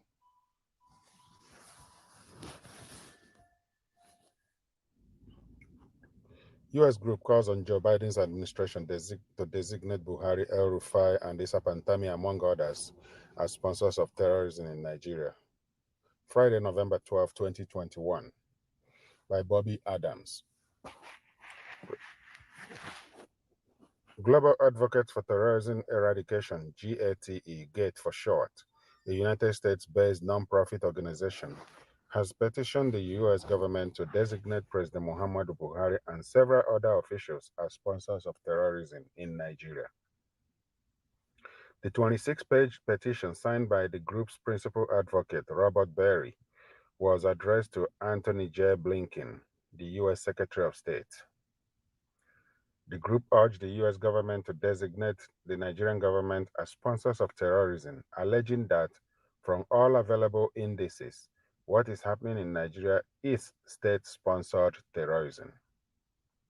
It alleged that the Nigerian government officials were sponsoring terrorism by carrying out terrorist activities, including training, funding, financing, and recruitment of terrorists, using their offices as a safe haven, transit, and operational base for terrorists and terrorist activities. GATE, in the petition, accused the national leader of the All Progressives Congress, APC, Bola Tinubu, Governor Nasser El-Rufai of Kaduna State, former Chief of Army Staff and current Nigerian Ambassador to the Republic of Benin, Tuko Buratai, and the Director General of State Security Services, Yusuf Magaji Bichi, of aiding terrorism in Nigeria. Others accused of terrorism by GATE are former Inspector General of Police Mohammed Adamu, Governor Hope Uzodinma of Imo State, Ministers of Communication Issa Pantami, Justice and Information Abubakar Malami and Lai Mohammed. That's Ministers of Communication, Justice and Information, which represents Issa Pantami, Abubakar Malami, and Lai Mohammed, respectively, among others. It alleged that the Nigerian government officials have deployed the instrumentality of power and are using the veil of sovereignty in knowingly consenting with and with malicious intent, allowing and promoting the use of Nigeria as a breeding ground and the recruitment nursery for international terrorism activities, contrary to Foreign Relations Authorizations Act, fiscal years 1988 and 1989, PL-100 to 204 22 USC 2656F as amended. The group also gave a 2-month notice to the United States government, warning that if at the expiration of the 2 months deadline and the designation is not made, GATE will proceed to the federal court in the United States to apply for a writ of mandamus to compel the United States Secretary of State to issue the designation in line with the provisions of law.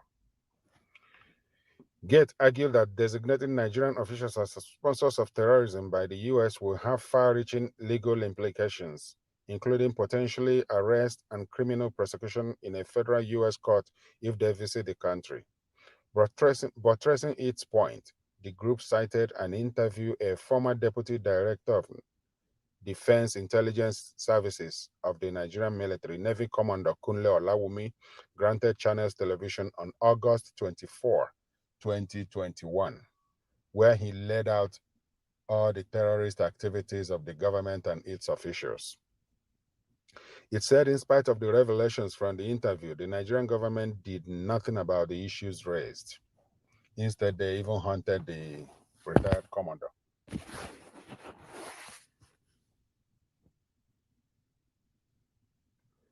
That in spite of this knowledge, the Nigerian government has vehemently refused to take appropriate measures to protect her citizens and the global community from the nefarious activities of those state actors, it said. The group concluded, the current Nigerian government led by President Muhammadu Buhari is executing a global jihadist agenda that is comparable, if not more insidious, than that of the Taliban of Afghanistan.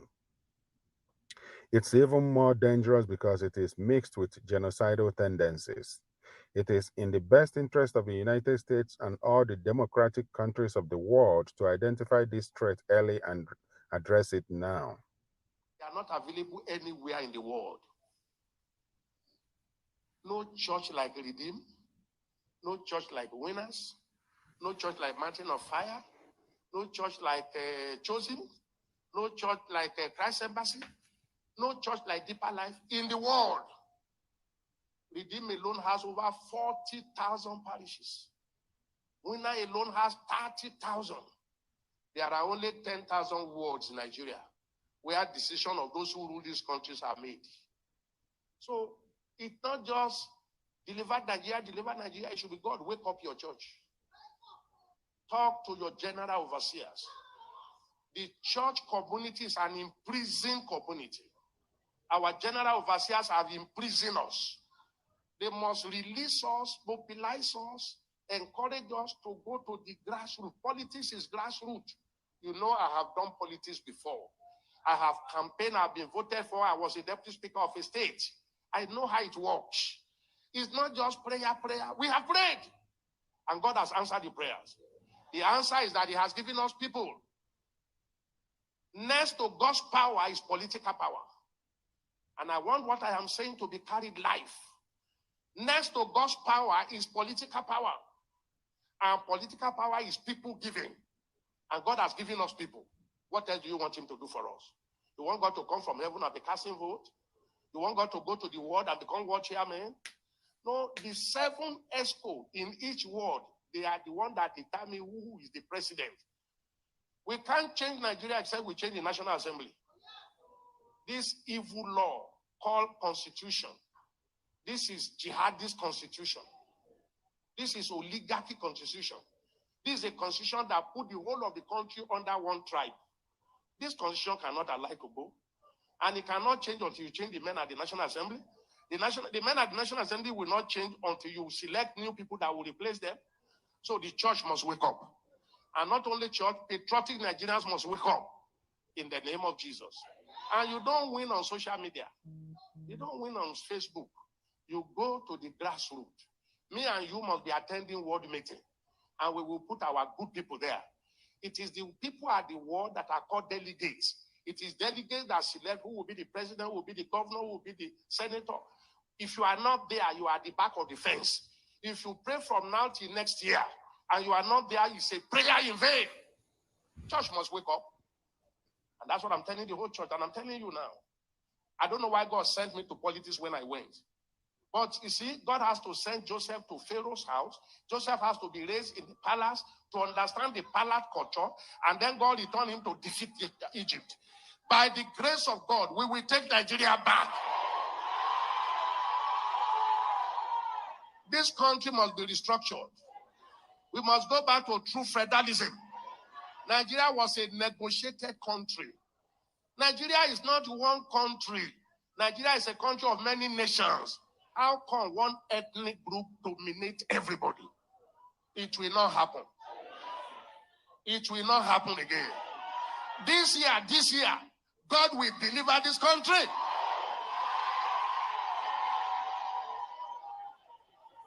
Nigeria is a fraud. Our constitution is a fraud. Very unfair, very unkind, no equity. The whole of us will be under one. And if it is an ethnic right that wants progress, it will be a different thing. Repressing us. Now, that evil called Nigeria system will change. Amen. They want to go and carry me. Let them come and carry me. Even there, I will be saying it. Amen. And please change your prayer mode. Lord, save Nigeria. Lord, save Nigeria. God has already saved Nigeria. It should be God. Wake up Christians. Talk to our leaders. Let them allow us. Are you hearing me? There are only 10,000 wards. And I just mentioned some churches now that have thousands of parishes. Parishes that are docile, that are asleep. You are in the majority, but you are asleep. Minority dominating over you, changing the law. Terrible law. Those laws must be changed. Change your prayer mode. If you are in our church, we don't pray, God save Nigeria.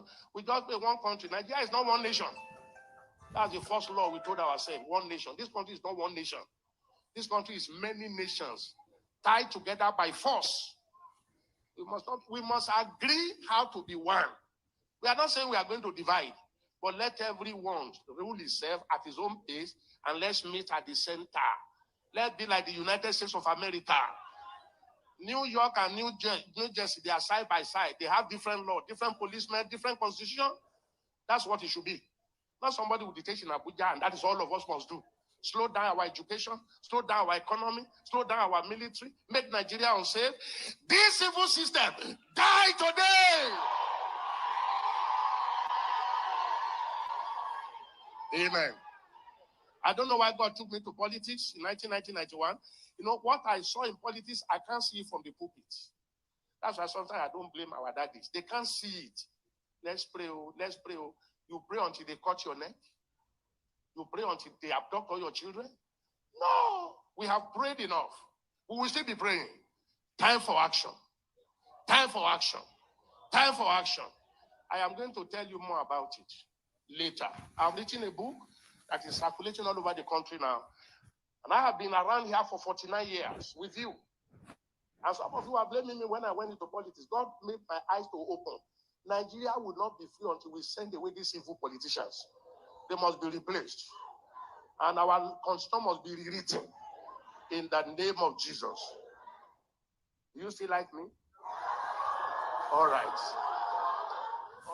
Abnormalities and insanities. Thinking Nigeria, but God does not utter confusion. A 14-year-old cannot be admitted into university to study, but a 13-year-old can be married.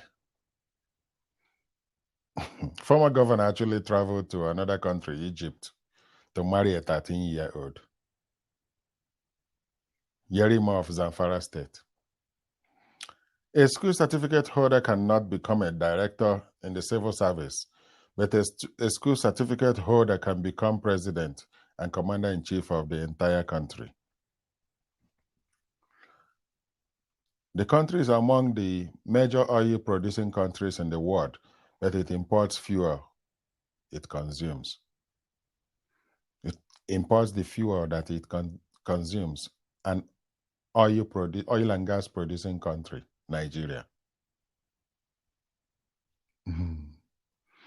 The country has the highest number of foreign doctors in the UK and North America, but its leaders travel abroad for their medical needs, like medical tourists.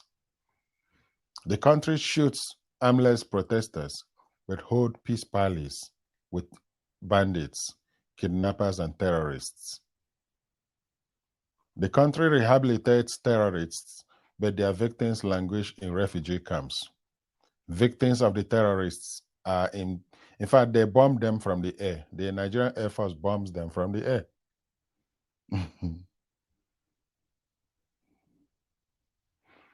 God did not create any country. He located human beings in different territories and gave them all empowerments to survive. Whatever they turn out to be is entirely their choices and decisions. UAE and Qatar are deserts converted to paradise. Nigeria is paradise converted to hell. Nigeria is the epitome of confusion, and God is not the author of confusion.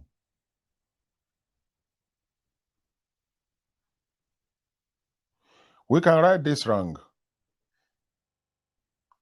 It is our difficult but surmountable task. Yes, we can, through multi-regional binding referendum vote. That's the solution.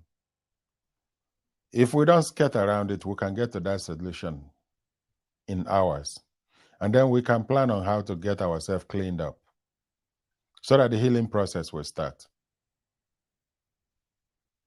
Anything else is just dress. Regionalism or disintegration will solve Nigeria's problem. Cleric. Senior pastor awaiting the second coming of Jesus Christ ministry at Adewale Giwa.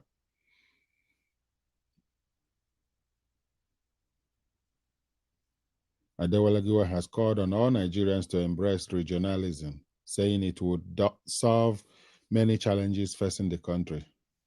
This is contained in the Punch newspaper of November 29, 2021, today. He also said the plan by the federal government to remove fuel subsidy and increase the pump price for petrol by 2022 was not a solution to the current economic problem of the nation. The cleric stated this at his church in Akure, the Ondo State capital, on Sunday during the 20th anniversary of the church. According to him, Nigeria could only grow if the country could adopt a regional system. He said even without the removal of fuel subsidy, people still find it difficult to live, so the removal of subsidy is nothing but nonsense. What Nigeria needs right now is disintegration, or we go back to the regional system of government. Anything aside that is a failure. Abraham and Lot had a similar problem in Genesis chapter 13. There was a crisis between the two of them. This is very true. This is very biblical. Abraham had to call Lot to resolve this issue amicably. When you go to the south, I will go to the east. When you go to the west, I will go to the north. Lot had to agree with him, and they separated. Who said separation is not in the Bible? Anybody that says that is deceiving himself. Amen. The problem is compounding, and for us to solve the issue once and for all, we need disintegration. Disintegration will address the issue of subsidy because each region will manage itself. That is the truth, nothing but the truth. Giwa, however, cried out that there were attempts to silence the church following different threat messages he had been receiving. Nigeria. The pastor said, "They cannot stop me from saying the truth, but the issue of the church is that they are divided. There is wide division amongst us. Some pastors are being antagonized for saying the truth. The same problem we are having in Nigeria is the same one we are having in Christendom. The insecurity issues due to the failure on the part of the government. With the amount of security vote being taken by the governors, they have been able to utilize it. Have they been able to utilize it very well? If the security vote is being managed very well, kidnapping will be a thing of the past. 2023 election is not our problem now. They should put aside that election. Amen. They should first address salient issues like insecurity, hunger, and lots of issues affecting this country. Only God knows what will happen in 2023. I must add that we need, there is no need for any further political activities, but we need a referendum urgently. And that is where NINAS comes in. NINAS presents the template, the model, the processes that will be followed to save more lives of Nigerians and restore dignity and peace among all our people and silence all the evil that is going on all over the place so that the cleanup process will start. That is what it's all about. That's what it's all about.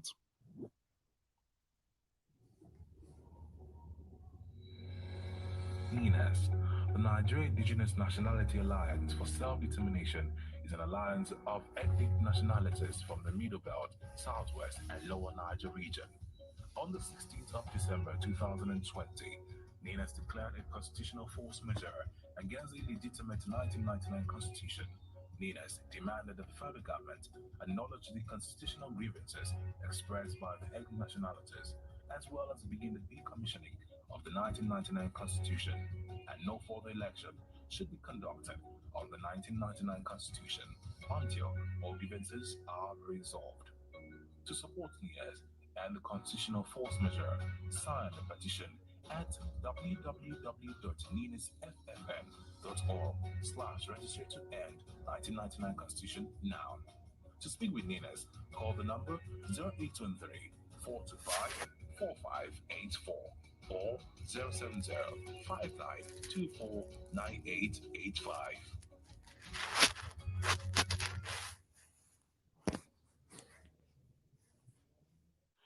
Say no to 1999 Constitution. Say yes to ethnic self-determination.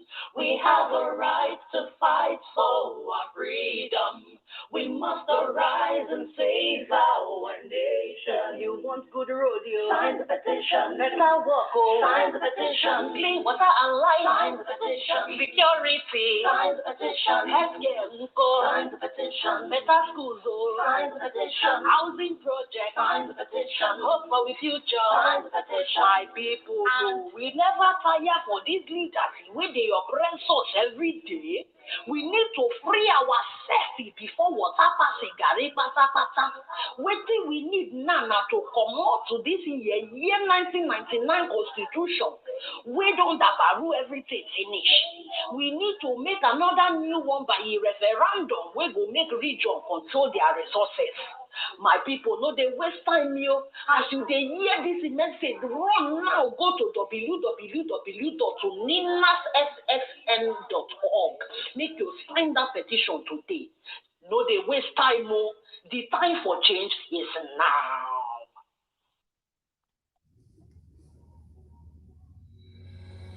NINAS, the Nigeria Indigenous Nationality Alliance for Self-Determination, is an alliance of ethnic nationalities from the Middle Belt, Southwest, and Lower Niger region. On the 16th of December 2020, NINAS declared a constitutional force majeure against the illegitimate 1999 Constitution. NINAS demanded that the federal government acknowledge the constitutional grievances expressed by the ethnic nationalities, as well as begin the decommissioning of the 1999 Constitution, and no further election should be conducted on the 1999 Constitution until all grievances are resolved. To support NIAS and the constitutional force majeure, sign the petition at www.ninasffn.org/register to end 1999 Constitution now. To speak with NINAS, call the number 0823 425 4584 or 070 5924 9885.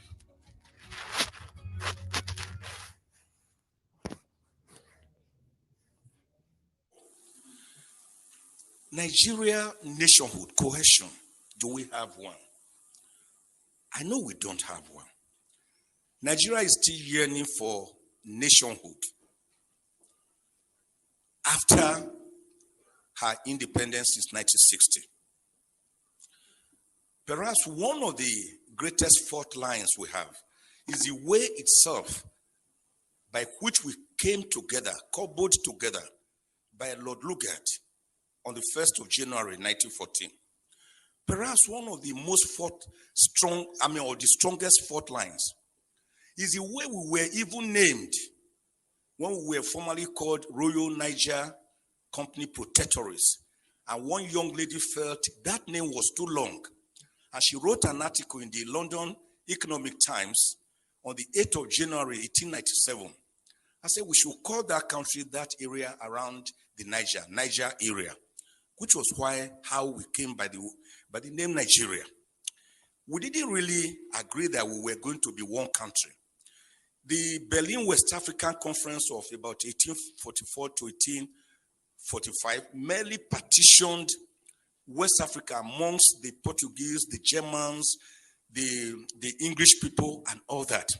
So it was not as if we agreed to come together as one nation, which is why everyone is still suspicious of the other one.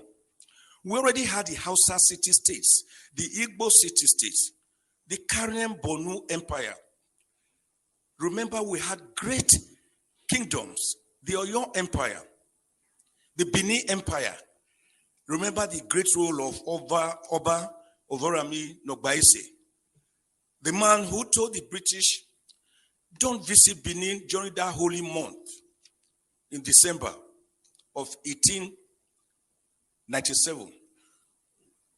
And the British said they must visit. And of course, the guards who were in charge of the moat seized them and killed them.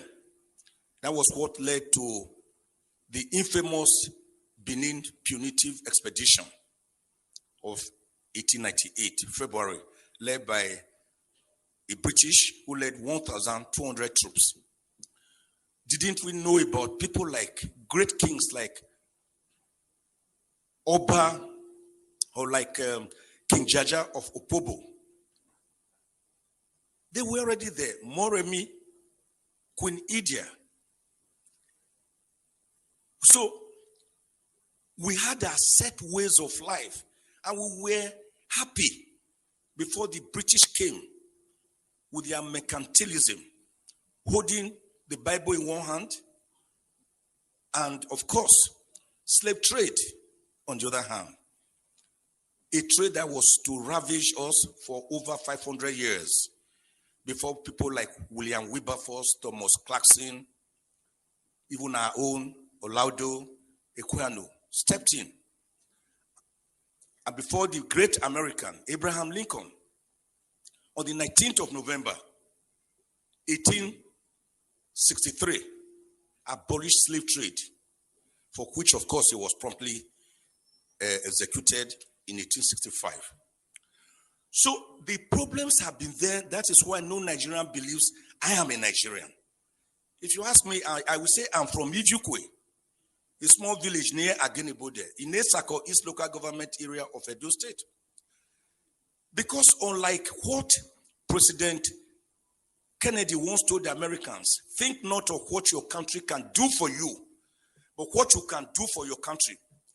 Nigerians ask themselves, what has Nigeria done for us that we are in turn expected to do much for her? That is why go around Abuja or Lagos or any city in Nigeria on Sundays and you see the various town unions, because the people believe more in their town unions, in their village enclaves, than that contraction called Nigeria, which is practicing unitarism rather than federalism.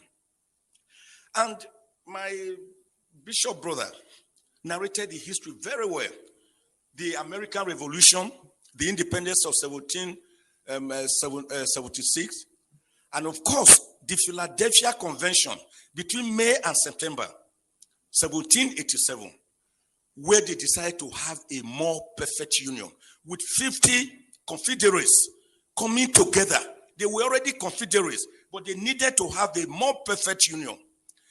It was that convention, at that convention, that they agreed on certain irreducible minimals of government: federalism, presidentialism, the doctrine of separation of powers, which had earlier in 1748 been popularized by the great French philosopher Baron de Montesquieu. It was at that conference or convention they agreed on the doctrine of judicial review. It was at that conference that Washington himself was thrown up, who became the first president of America. It was at that conference you had the great federalists like Alexander Hamilton, John James, Thomas Jefferson, James Madison, great Americans that wrote the American Constitution, which today has just about 27 amendments and about 7,891 words. Unlike our Constitution, which is as big as a briefcase and is unworkable because it is not the people's constitution.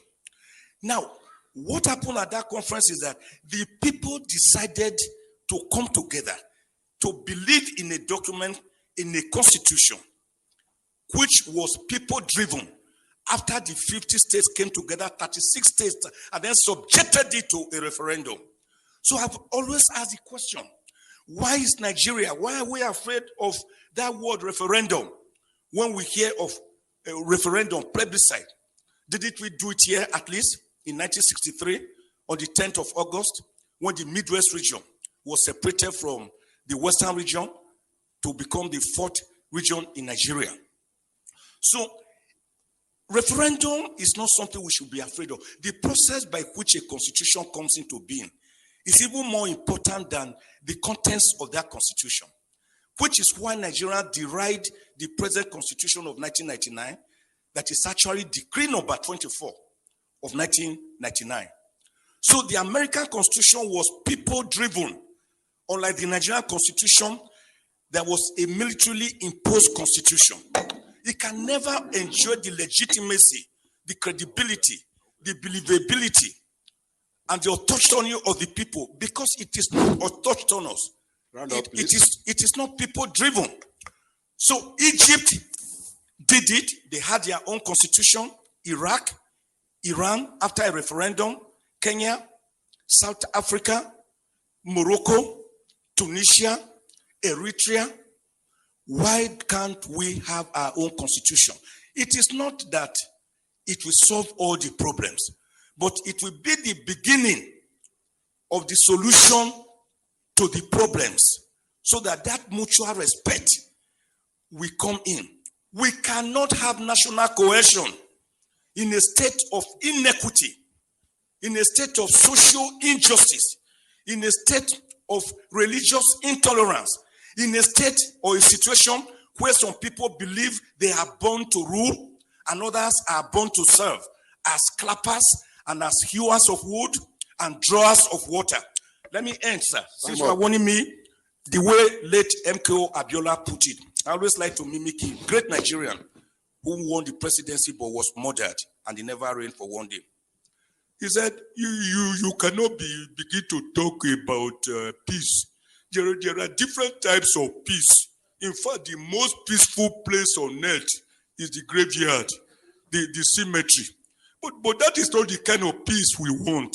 The kind of peace we are talking about is peace that is imbued with social justice, egalitarianism, mutual respect, religious tolerance, ethnic tolerance. That is the kind of peace we are talking about. God bless Nigeria. Thank you. Notes on the self-determination goal of the NINA's campaign and the formations for the reinstatement of suppressed sovereignty. NINA Secretariat, December 2, 2021. As we advance towards the terminal stages of the processes for the reinstatement of self-determination and sovereignty to the peoples of the NINA's alliance territories, South and Middle Belt, trapped in the failed Lugadian experiment of 1914, whose sovereignties are currently suppressed and subsumed under the suzerainty of unitary Nigeria, erected by fiat upon the fraudulent 1999 Constitution of Nigeria. It has become necessary to once more shed some light on the formations in which the reinstatement of suppressed sovereignties are being undertaken. From the onset, as can be verified by a review of all our public communications documents, including audiovisuals over the years, the goal of the entire intervention we have driven since 1999 as PRONACO, MNN, and NINAS had always been to deliver the sovereignty of the peoples of Nigeria back to them. Subject to referendums and plebiscites, the formations in which the sovereignties would be pursued and taken back are also clearly articulated, hence the maps that accompany our propositions at each stage. Prior to the emergence of the NINAS map, which shows a 4-block internal delineation, the MNN map of Nigeria, broken into 4 blocks, has been in the public domain since the 2007 court suit challenging the legitimacy of the 1999 Constitution. The 4-block map represents the formations in which the inevitable union reconfiguration that would follow the demise of the irreversible 1999 Constitution is being discussed and undertaken, all the way to referendums and plebiscites. Just like the question of geographical formations for aggregating, The degree of autonomy desired by the peoples of each of the blocs in the NINAS alliance will also be determined by the referendums and plebiscites. The two questions, that is, geographical formations and degree of autonomy, can consolidate for resolution in the one referendum or plebiscite. These notes of clarification became necessary as a response to what seems like a confusion, real or contrived, regarding the formations in which the peoples of each bloc in the NINAS alliance will step into their freedom when the bondages of unitarism and suzerainty, masquerading as Nigeria, are broken, as well as the degree of autonomy represented by the self-determination being sought on their behalf by NINAS and its constituent components. All other arrangements regarding relationships between the various blocs in the NINAS alliance will be undertaken in freedom and self-determination, meaning that such arrangements will be determined strictly by agreements freely reached by the blocs, not by fiat or any form of imposition. May we request that those who understand these clarifications to please explain to others who may not. It is an important part of the liberation campaign to educate and enlighten the people seeking the liberation, as it has become clear to us that the ignorance of most of our people has been a great obstacle to our path to freedom, and that ignorance is being exploited by sundry mischief makers for all kinds of purposes, including quick gains.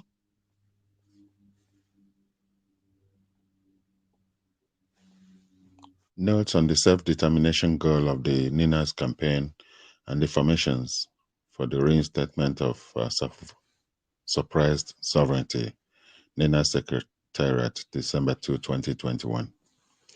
As we advance towards the terminal stages of the processes for the reinstatement of self-determination and sovereignty to the peoples of the NINAS Alliance territories, South and Middle Belt, trapped in the failed Lugadian experiment of 1914, whose sovereignties are currently suppressed and subsumed under the suzerainty of unitary Nigeria, erected by fiat upon the fraudulent 1999 Constitution of Nigeria.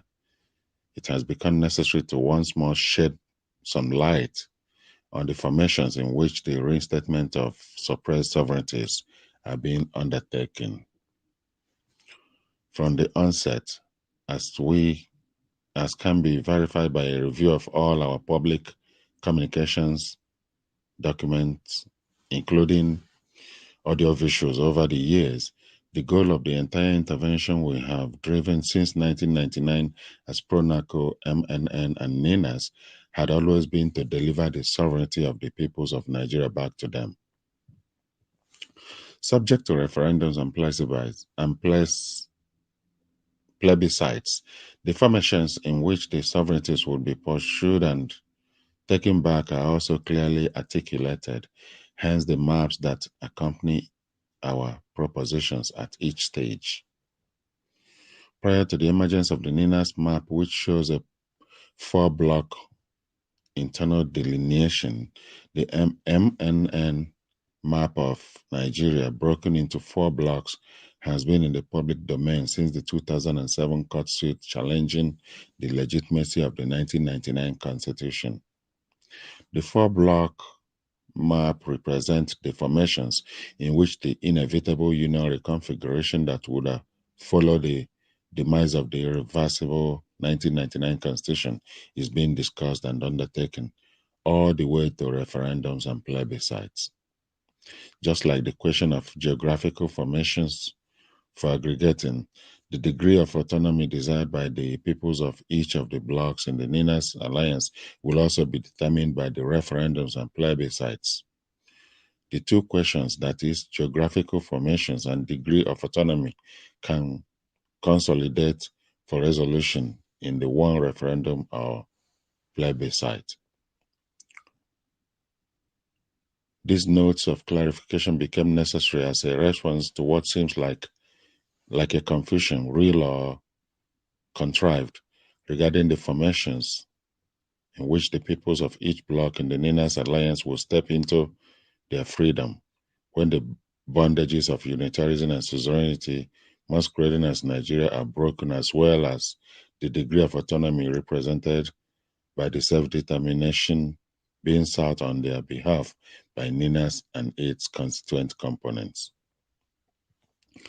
All other arrangements regarding relationships between the various blocs in the NINAS alliance will be undertaken in freedom and self-determination, meaning that such arrangements will be determined strictly by agreements freely reached by the blocs, not by fiat or any form of imposition.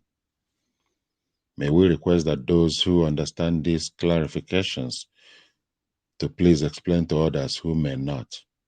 It is an important part of the liberation campaign to educate and enlighten the people seeking the liberation, as it has become clear to us that the ignorance of most of our people has been a great obstacle to our path to freedom, and that ignorance is being exploited by sundry mischief makers for all kinds of purposes, including quick gains.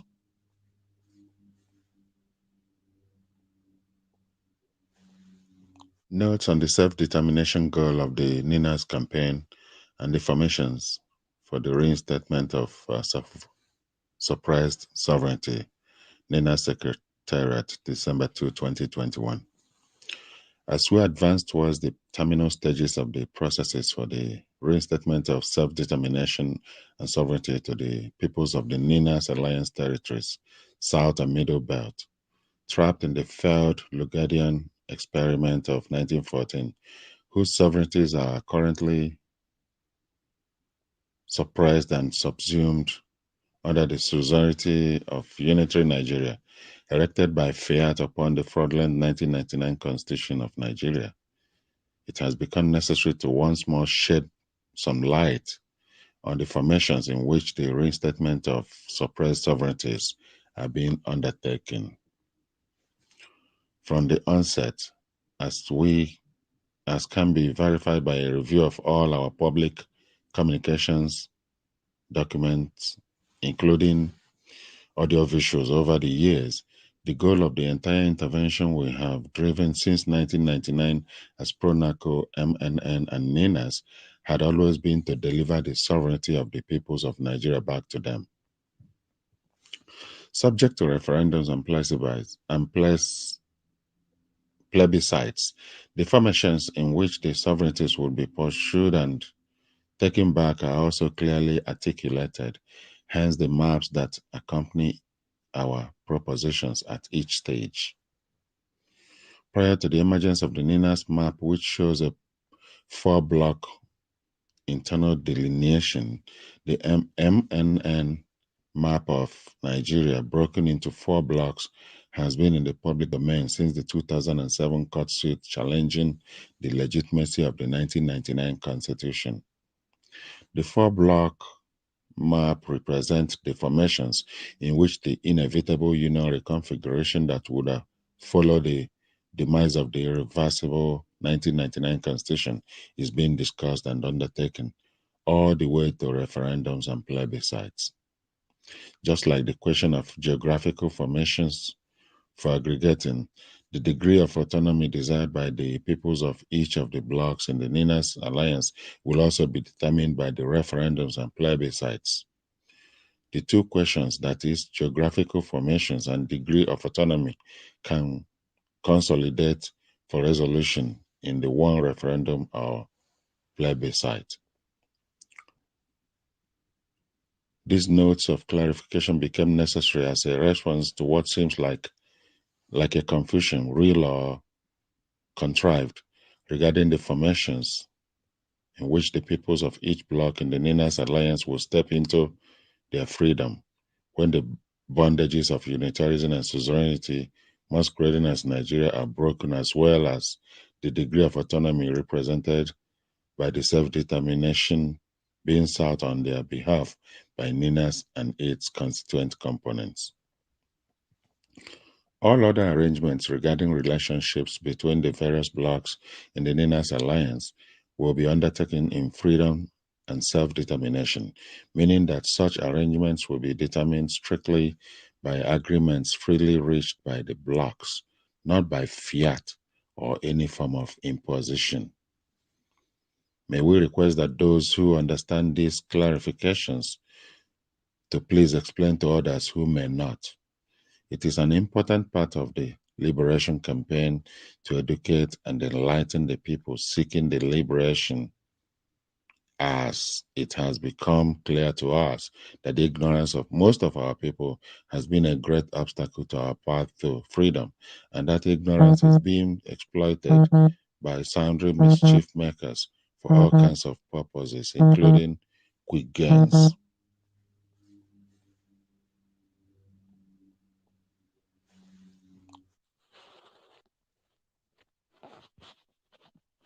Most of us in this National Assembly today, this is there to tell this nation today that this is the problem. This constitution can never give us progress. This constitution can never give us peace.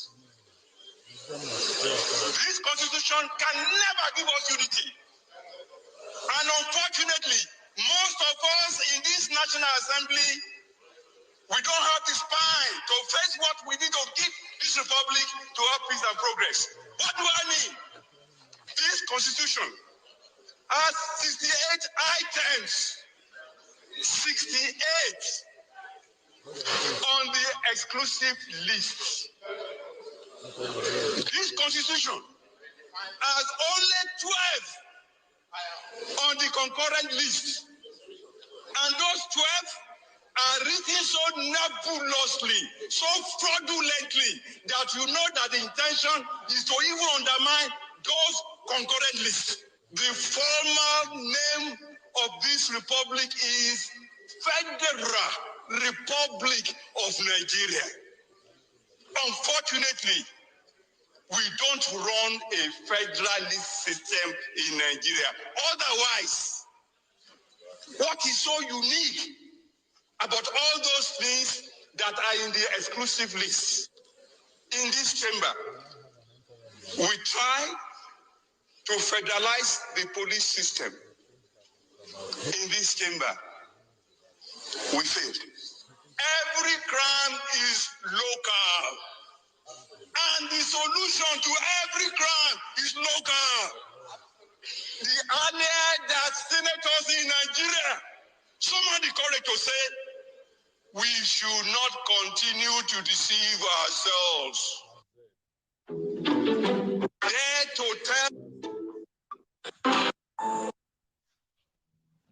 Fellow Nigerian, in search of excellence for Africa, my mission remains to create awareness, advance practical solutions, and transform mindsets via case studies.